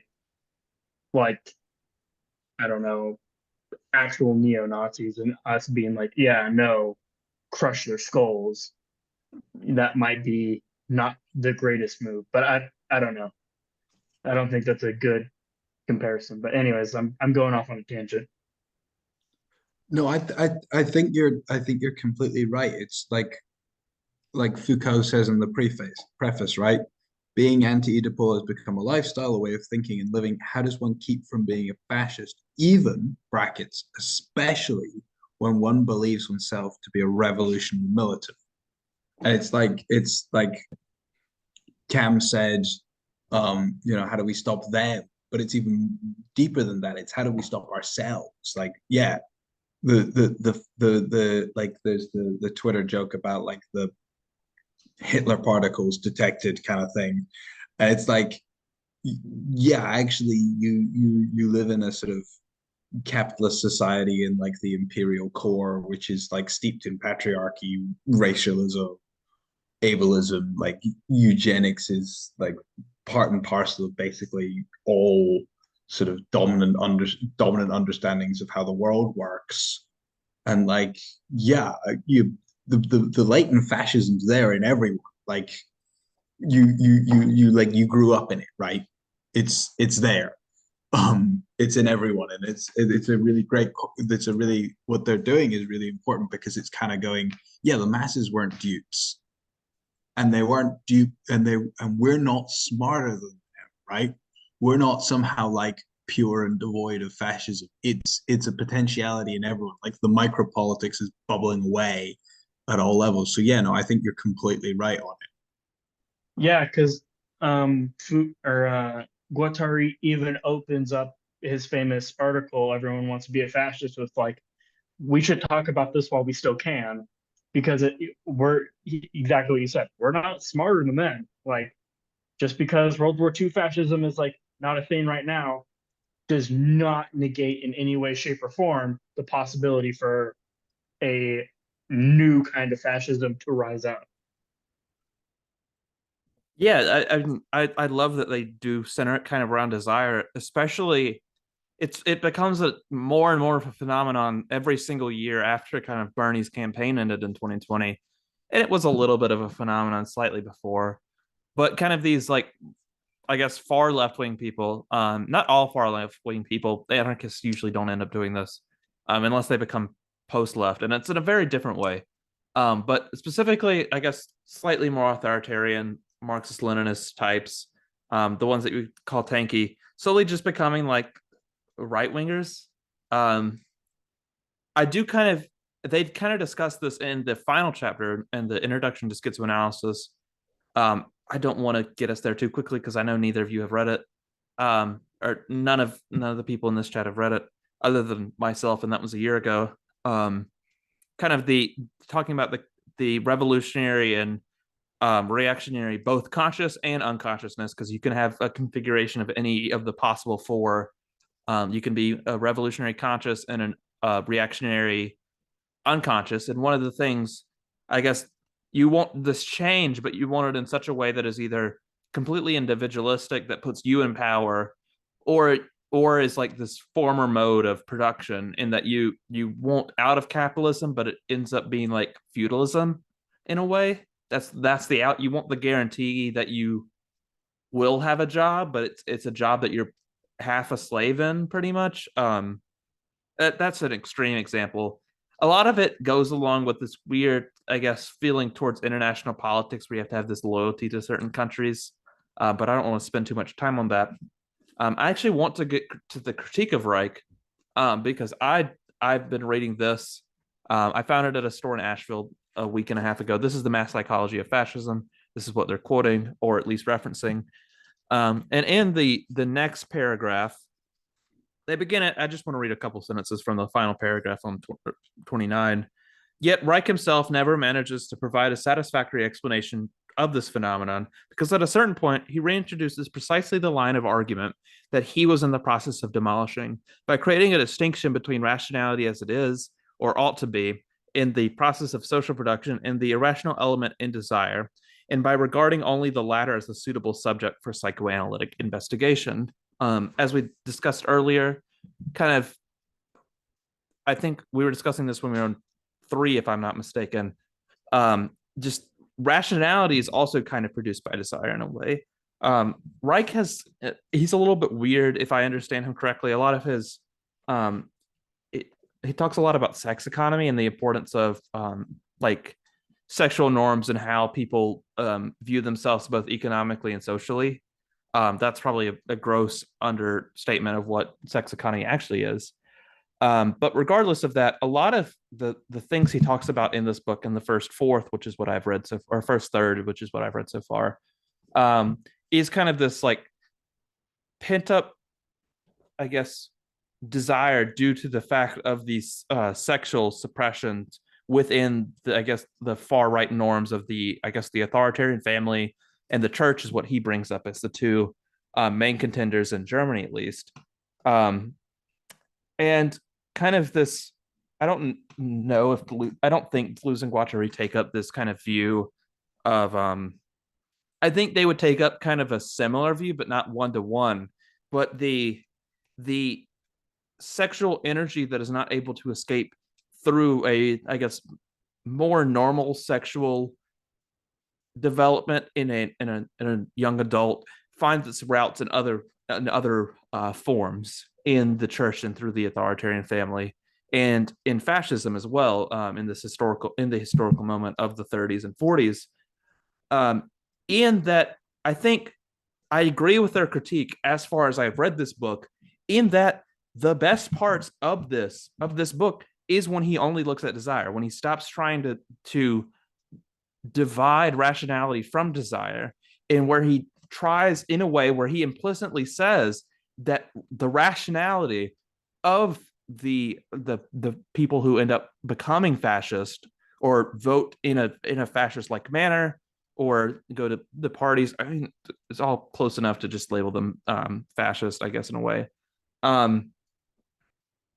But the pent-up sexual energy, the sexual desires that they're kind of negating to maintain the norms that they've been, I guess, that have been produced inside of them or internalized, are redirected in a way that, but they're also rationalized. Everything has to be justified to these people.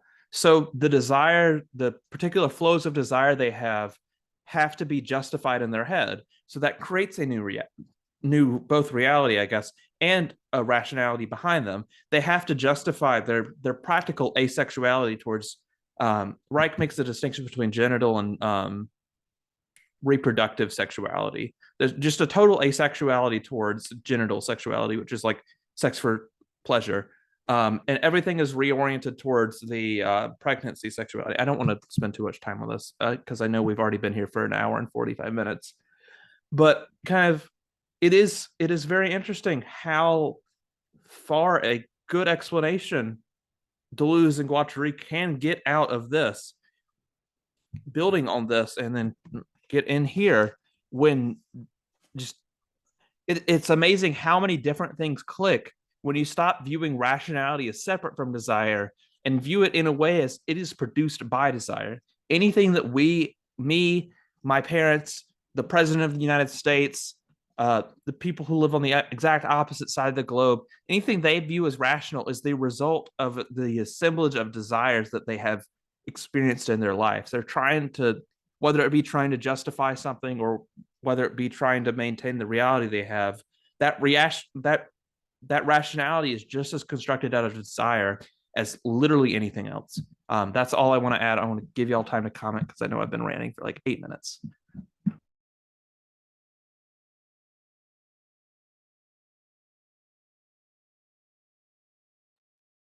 I please someone chime in if they have talked about common sense, but I feel like you can get these very, when you say rationality is a production of desire, then it's very much like, okay, well, you know, it's common sense to do X, Y, Z, like drive on the right hand side of the road in America. But if, I don't know, maybe if Jake was younger and he had come here and he was driving, and it was his first time driving here, it might not be common sense and people would get mad. But it's like, okay, well, you know, here in Europe, drive on the left hand side of the road. Like you can kind of see how the production, like the production or the production of rationality vis-a-vis desire, like operates. I don't know. I was just agreeing. It's cool. Yeah. You bring up like common sense, and anytime someone says common sense, Antonio Gramsci sort of walks into my head and starts saying common sense, the sense that's held in common, over and over again. But like, it's obviously great. So like Gramsci's concept of hegemony is in part about shaping the sort of understanding of what's rational, what's common sense, what are and this is all rests on his understanding of rational as inherently partisan, which is maybe not like, maybe he doesn't mean it as like desire based because he's still kind of wedded to a sort of like scientific socialist project, but it is kind of, it's desire based. It's, you have a preference for capitalism, and so you know that's part of the sort of structure of reason under hegemony is directed towards the perpetuation of capitalism. And if you're building a counter hegemony with it's going to have a counter common sense, a counter rationality out of your preference or desire for communism. And I think that it's interesting. There's a figure in philosophy who I've been quite interested in for quite a while, although he's very mixed and largely forgotten about is a guy called Murray Bookchin, who was in similar milieus. He was in Paris for 68. He knew Debord, and yet never gets talked about by any of the post-structuralists. But is interested in similar things, and he also like mounts a very similar critique of Freud. I think he writes his book afterwards. I think he's probably cribbing a little bit and not citing where he should be citing Deleuze and Guattari, but he takes up Freud's concept of the pleasure principle and the reality principle and kind of goes, well, these are products of a class system, right? These are products of, you know, what counts as pleasure is structured by what exists in reality, what's feasible, what's practical. But what's feasible and practical is structured by, you know, what's desired by the people who have the power to shape society. And this sort of collapsing reason and desire, and this sort of holding reason and desire separately is kind of like getting back to this sort of idea about the body without organs and sort of recording. It's demarcating the sphere of like the possible. It's obviously, I don't think that, well, actually, yeah, your mouth and your anus can be used for things other than eating and shitting.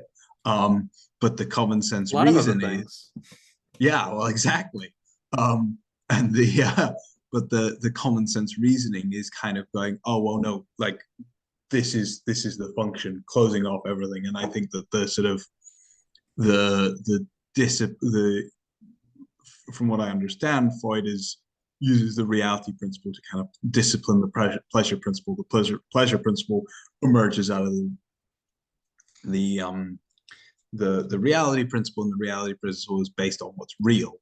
But once you start going, oh, well, what's real is actually subject to creation by these desires and like concepts of hegemony and like cis heteronormative patriarchal understandings about like what bits of the body are meant to do, you sort of, it all begins to unravel, and all of a sudden new possibilities open up. And I think that it's sort of like, you know, if you were going to be a body without organs, you would be chipping away at the reality principle quite a lot.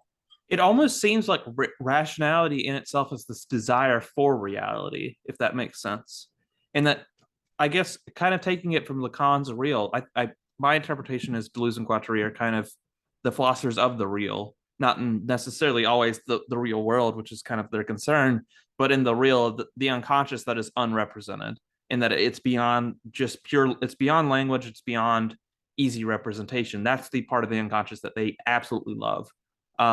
I mean, they're dealing with the other two in the process, but the real can come in, I guess, at least Lacan or Zizek's Lacan, if we want to be real from my understanding, the real has this ability to break through these, I guess, limited understandings in our symbolic or imaginary parts of our unconscious / consciousness and completely destroy them. We have this kind of, I guess, to put that in simpler terms, and like we have this desire for everything, the stuff we believe in actually being true, the norms that we act on being things that truly exist in the world, when in reality they're kind of like the flow, that I guess a flow desire for Deleuze, like a lot of the stuff we believe in that keeps us from totally breaking down, from having like actual mental breakdowns, like the stuff that's talked about in, I guess, the DSM and stuff, is predicated on the idea of these norms being, I guess, continued. Other people respect my autonomy, etc. They don't do certain stuff to me that I just don't want to mention at this point because no point. But in a way, we all have to realize that those norms are propped up by desire. Our reality is propped up by desire, and we desire that our rationality is our desire for there to be a reality that conforms to our understanding of it.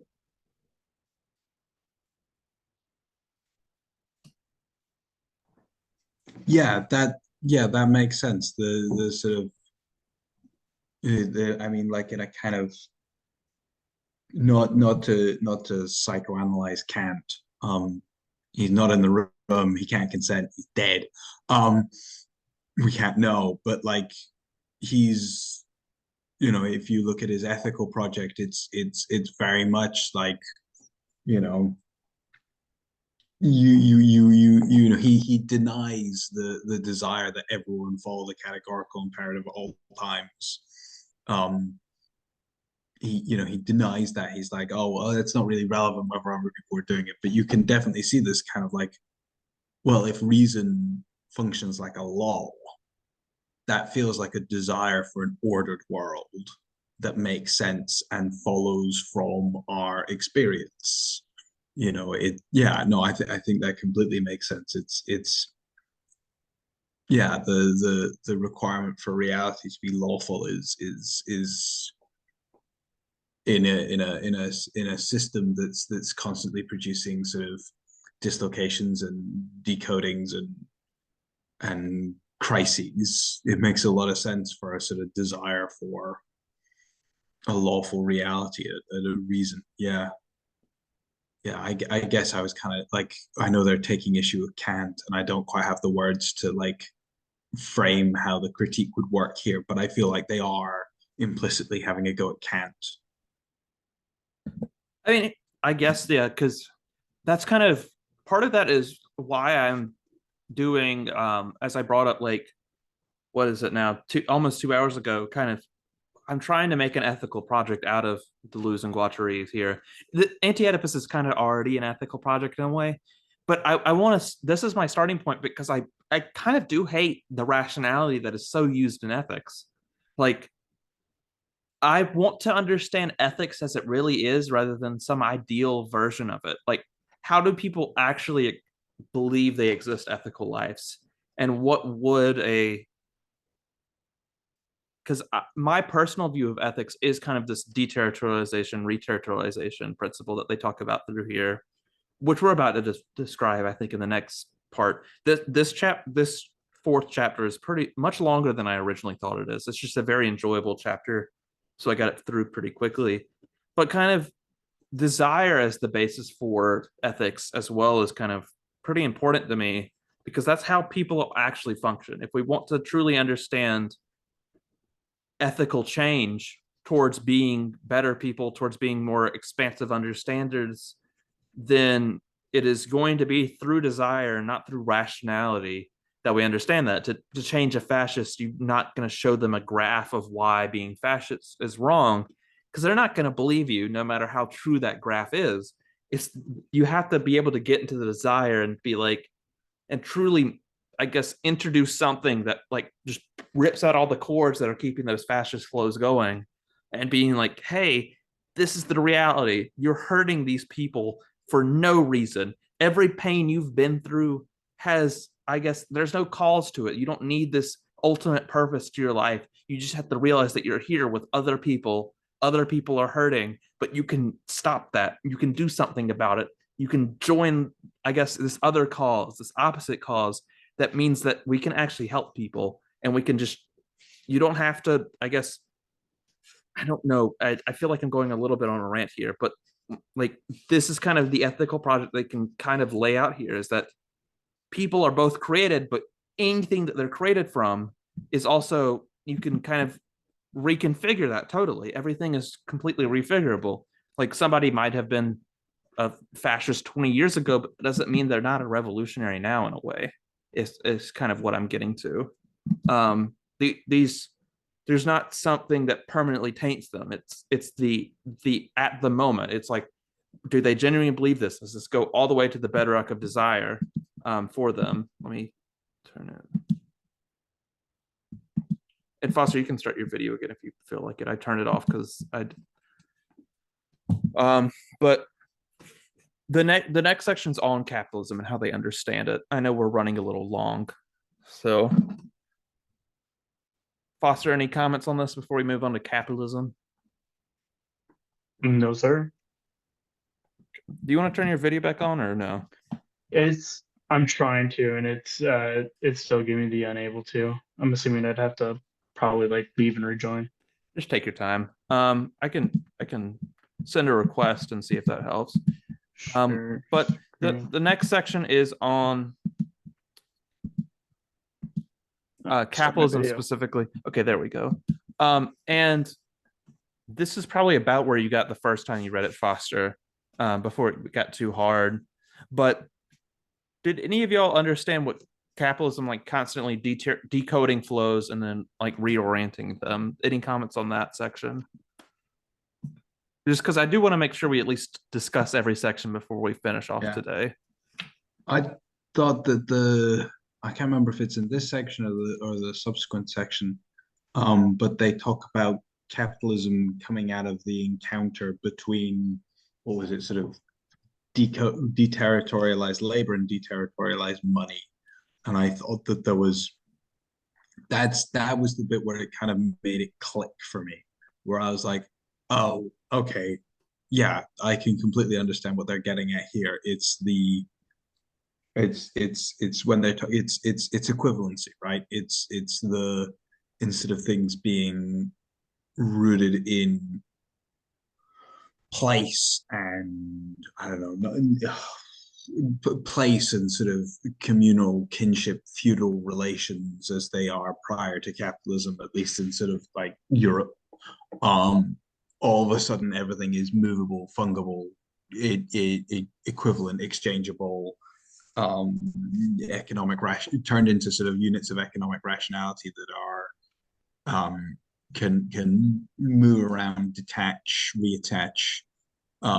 So yeah, I actually found that quite, like, once I got that example to sort of anchor my reading, I was kind of like, oh yeah, okay, this makes complete sense, you know. Also, the body with the organs in regard to capitalism made more sense for me than any other definition of it. In that anybody that's kind of heard of Deleuze's take on capitalism, Deleuze and Guattari's take on capitalism, has heard it's like MCM.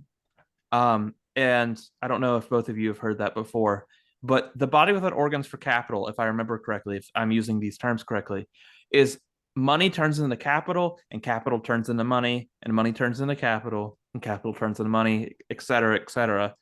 Yeah. In that it is the kind of the absolute base, the maximum limit where anything in that can be capitalism. And compared to, as you were saying, like, and compared to the feudal relation, where a particular king needs to stay alive in order for the state of things to continue, for a non-revolution, you can basically revolt by killing a group of 10 people with you and your fellow peasants. Whereas now capitalism will survive almost seemingly no matter what you do. I don't think they're quite as pessimistic as that statement, but capitalism is a lot more. It's more permeated than a small group of an aristocrats or a monarchy. It's as long as people are turning money into capital and capital into money, there is still capitalism there. And any type of, as long as that thinking, that the body of the organs is still permeates itself into the mind, that's going to continue into, like, if we try to create a new mode of production, if some revolution happens, peaceful or not, and then the next day people are trying to go out, it's like, oh, the revolution time, I'm going to start a new Walmart. And it's like, no, I don't think that's what we're supposed to do. This kind of this mode of thinking of capitalism is what's important to it more than the particular relations. It's not that you have a particular lord over you, it's that people are going in this way. All relations are destroyed as long as money can turn into capital and capital can turn into money.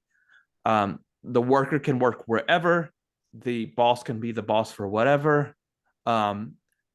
Businesses can come and go. Sears can reach the top of the heights of the stock market and become a non-existent thing 50 years later, and capitalism will still be there. That's kind of my view of it. And it's willing to change. It's willing to take every single part of the code except for money turning into capital, capital turning to money, and completely change it. That's what we see with rainbow capitalism. It's these companies are willing to go from homophobic gay discrimination to basically putting a rainbow on anything they want because they'll make a more profit of it. They're willing to, like Mark said, capitalism's willing to get rid of all, what is it, values or whatever he says. And I forget if that's capital or if that's like the German ideology or something. But it's just, as long as capital's turning into money, they don't really care what the codes are, what the norms are, etc. If there's any comments on that, because I know we've been running for like 2 hours now. Yeah, no, I think yeah, I think that's kind of it. There was you said something about Walmart, and I think there's a particular strand of Marxism that kind of goes that sort of definitely thinks that communism is some kind of version of this, like complete decoded sort of ex equivalency. And I think that that's kind of linked to something, a kind of what you get with the kind of eco-modernists like Lee Phillips, who occasionally goes viral on Twitter for saying something stupid, and also wrote a book about how Walmart is prefiguring socialism, or is a model for socialism, Oh, that called book, the yeah. People's Republic, called the People's Republic of Walmart. He co-authored that book, which I haven't read, but from everything I read about it, is making that kind of argument about, you know, both like massive coordination and planning, but also like it doesn't matter where you are, like I've the heard the logic prevails.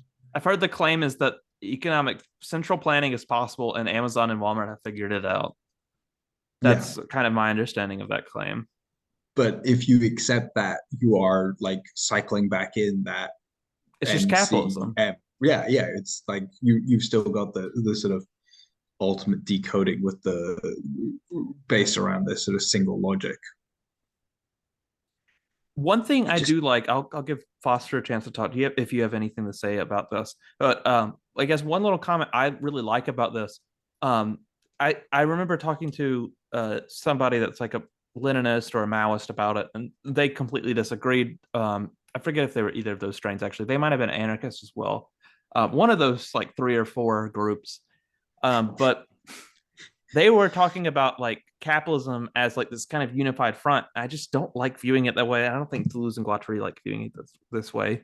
It's a bunch of people adhering to the same primal non-productive code that creates the possibility of productivity at all. That's money to capital and capital to money.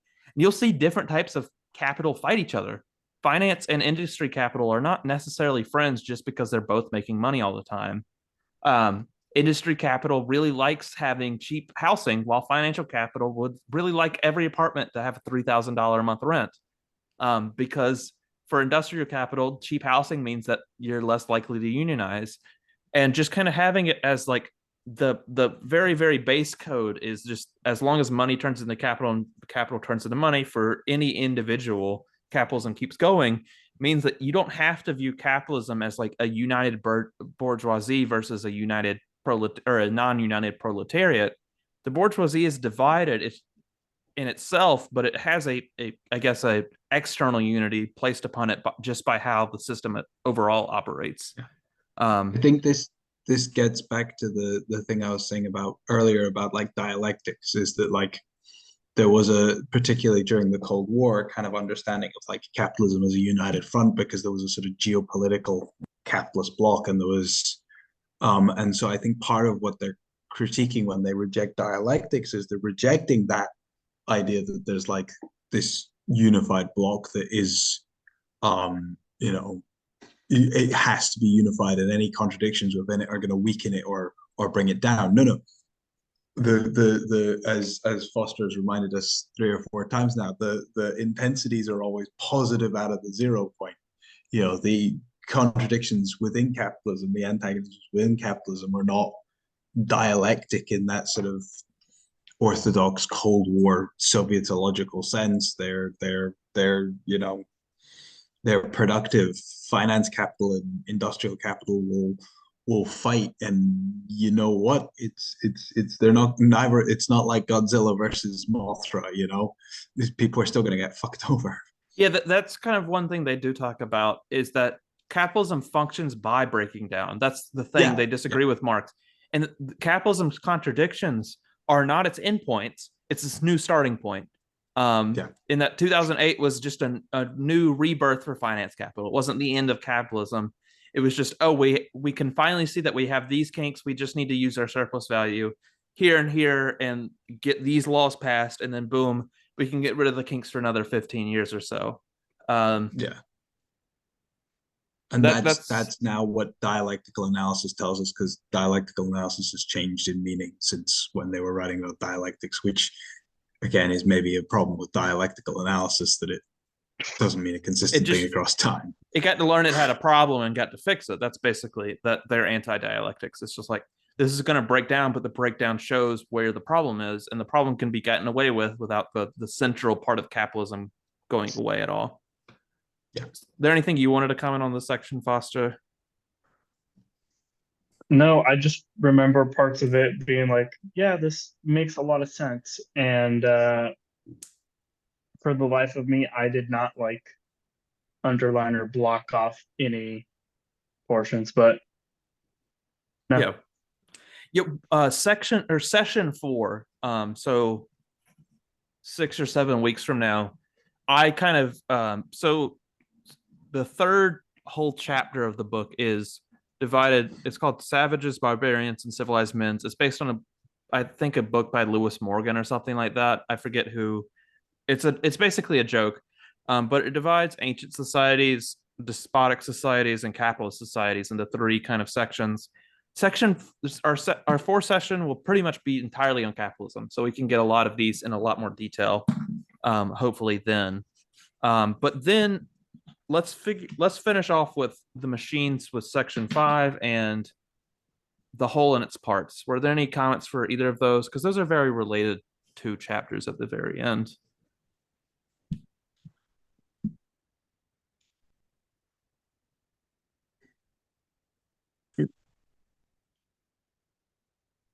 Where am I? Yeah, I mean, I think like particularly the stuff right at the end with the sort of the unity that does not unify. I think we kind of went over that. That was, or at least we did like touch on that earlier. Is that section 5 or section 6? Section 6, sort of right at the end.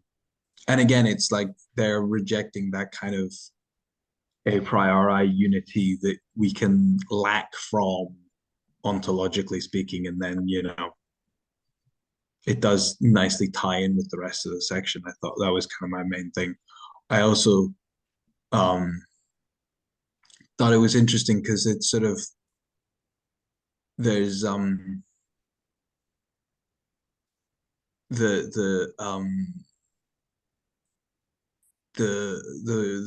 like we were just talking about, so the whole and its parts right at the beginning, it's kind of like the totality is never perfected, we get that idea, but also it's like the breaks that prevent it ever totalitizing, or that's not word, but anyway, you know what I mean, or what make it productive. It's like if it ever finished and was perfect, it would stop. And I thought that was just a really like, yeah, I thought that was really useful, and I thought it was that for me, a lot of it doesn't feel like a break from Marxism, because obviously a lot of Marxist stuff that's been written since has, even where it's not acknowledged, it had a debt to this kind of analysis. But the idea that there's the totality doesn't function in a correct way, right? Capitalism working involves dysfunction, I think, is something if every desire was fulfilled at once, capitalism would stop immediately. Yeah, and I think that is a genuine claim that I haven't seen anywhere else, really, or is certainly not a claim that's actually like articulated anywhere in the Marxist canon from what I've seen, and I thought that it's a really good point. And yeah, if there's anything we haven't discussed beforehand, it's definitely this commentary on Jung, one of the few times that they actually talk about Jung. And I kind of want to quote this: a child never confines himself to playing house, to playing only at being daddy and mommy. He also plays at being a musician, a cowboy, a cop, a robber, a train, a little car. This is talking about both Melanie Klein's an analysis of a little child or a little boy or something like that, whatever it's called, as well as Jung's archetypes. This is one I like. This is one my friend really liked, because he's kind of more, when we had our meeting, he's more acquainted with Jung and psychoanalysis rather than Freud. So you got these 12 archetypes that are going to find themselves, whether it's dreams, how we act, etc., how our relations are.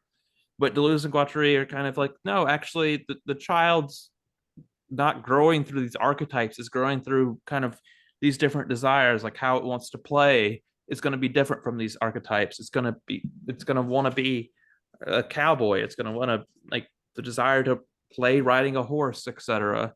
I don't know, to move around. I remember, yeah, just being a kid and doing, I guess, half of these at least. Any thoughts on that section? I knew Yeah, a guy who the wanted to, oh, I sorry, knew I a cut you guy off, who Jake. wanted to be a hospital when he grew up. A hot, When he like was the 5, he building. wanted to be a hospital, like the building. Very uneatable. It's like, you want to be inserted in the eatable triangle? No, I want to be a hospital. Becoming hospital, yeah. Yeah. Anyway, Foster, you were going to say something probably serious and to the point. Yeah, on page 42, they talk about the and if we discover such a totality alongside various separate parts, or no, let me back up. Where's a good start? We no longer believe in dull gray outlines of a dreary, colorless dialectic of evolution aimed at forming a harmonious whole out of heterogeneous bits by rounding off the rough edges. We believe only in totalities that are peripheral, and if we discover such a totality alongside various separate parts, it is a whole of these particular parts, but does not totalize them. It is a unity of all of these particular parts, but does not unify them. Rather, it is added to them as a new part of the fabricate, as a new part fabricated separately. And it just makes me think of, like, when they're talking about, well, what if the kid wants to be a cop or a robber, or it's bringing in, it's like these, it really kind of brings in the fabrication bit. And like a little bit before that in the same paragraph, they talk about statues, and it's like, no, it's like getting antique statues and connecting separate and disparate parts that weren't originally part of it. They really zone in and hammer away at being like, these things are produced. You cannot have this overcoating that is necessary in describing whatever it is. Yeah. I had a thought and I lost it. Dang. Hey, when that happens. While you try and remember it, to bring in back sort of two figures I've mentioned already with McNolo and Bookchin, there's sort of, in terms of sort of practical, keeping Deleuze practical, there's two like overlaps I can see with this, sort of building on the quote you just read out, Foster. I'm not going to read it out again because I don't have it in front of me, but you just, that point about the sort of not sanding away the rough edges, and if there's a sort of unity, it's not replace, it's not sort of instead of all the parts, it's another thing, is sort of, in post-colonial scholarship, there's all this sort of move towards discussing the plural versal rather than the universal. And like, there is Earth, and within that there's lots of cultural worlds and sort of ways of living. And the sort of project of Western colonialism is to create one. And the sort of universal and the sort of pluriversal post-colonial project is to allow them all to live side by side and interact with each other, not as distinct objects, but as like entities existing together. And yes, there's a thing we call Earth that sort of is the summation of all of them, but that doesn't replace them. That's an extra thing as well. And with Bookchin's thinking, he's doing something very similar. He posits the sort of, he's a dialectician, and he has a teleology to his dialectic, but his teleology is simply unity and diversity. Like, the total is something that sort of doesn't replace all the parts. The parts are still distinct within it, but they add up to something that doesn't sort of sublimate all of them into itself. And I think that it's sort of, there's two like practical levels in which we can use this idea, which is, Bookchin's both talking in terms of ecosystems, but also in terms of social movements. You sort of add all these groups together and you get a sort of unity, but you don't unify them. They don't get sublimated into it. They don't disappear into the vanguard or into Oedipus. And the same with Mignolo. It's like we can have all these different sort of projects of trying to live, all these different modes of becoming that are part of one system but aren't unified into it. I just think that it's yeah, I'm just trying to find ways to take what's often a kind of abstract and dense text and kind of plug it into political projects and political understandings. I think that that's interesting. My other question was,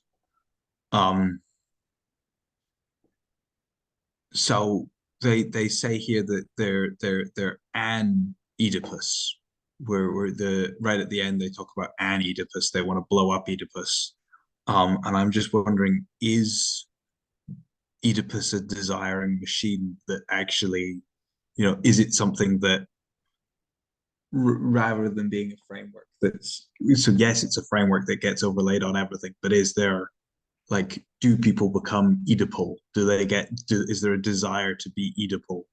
Does it overcode simply when the psychoanalysis talks, or does it overcode in the real?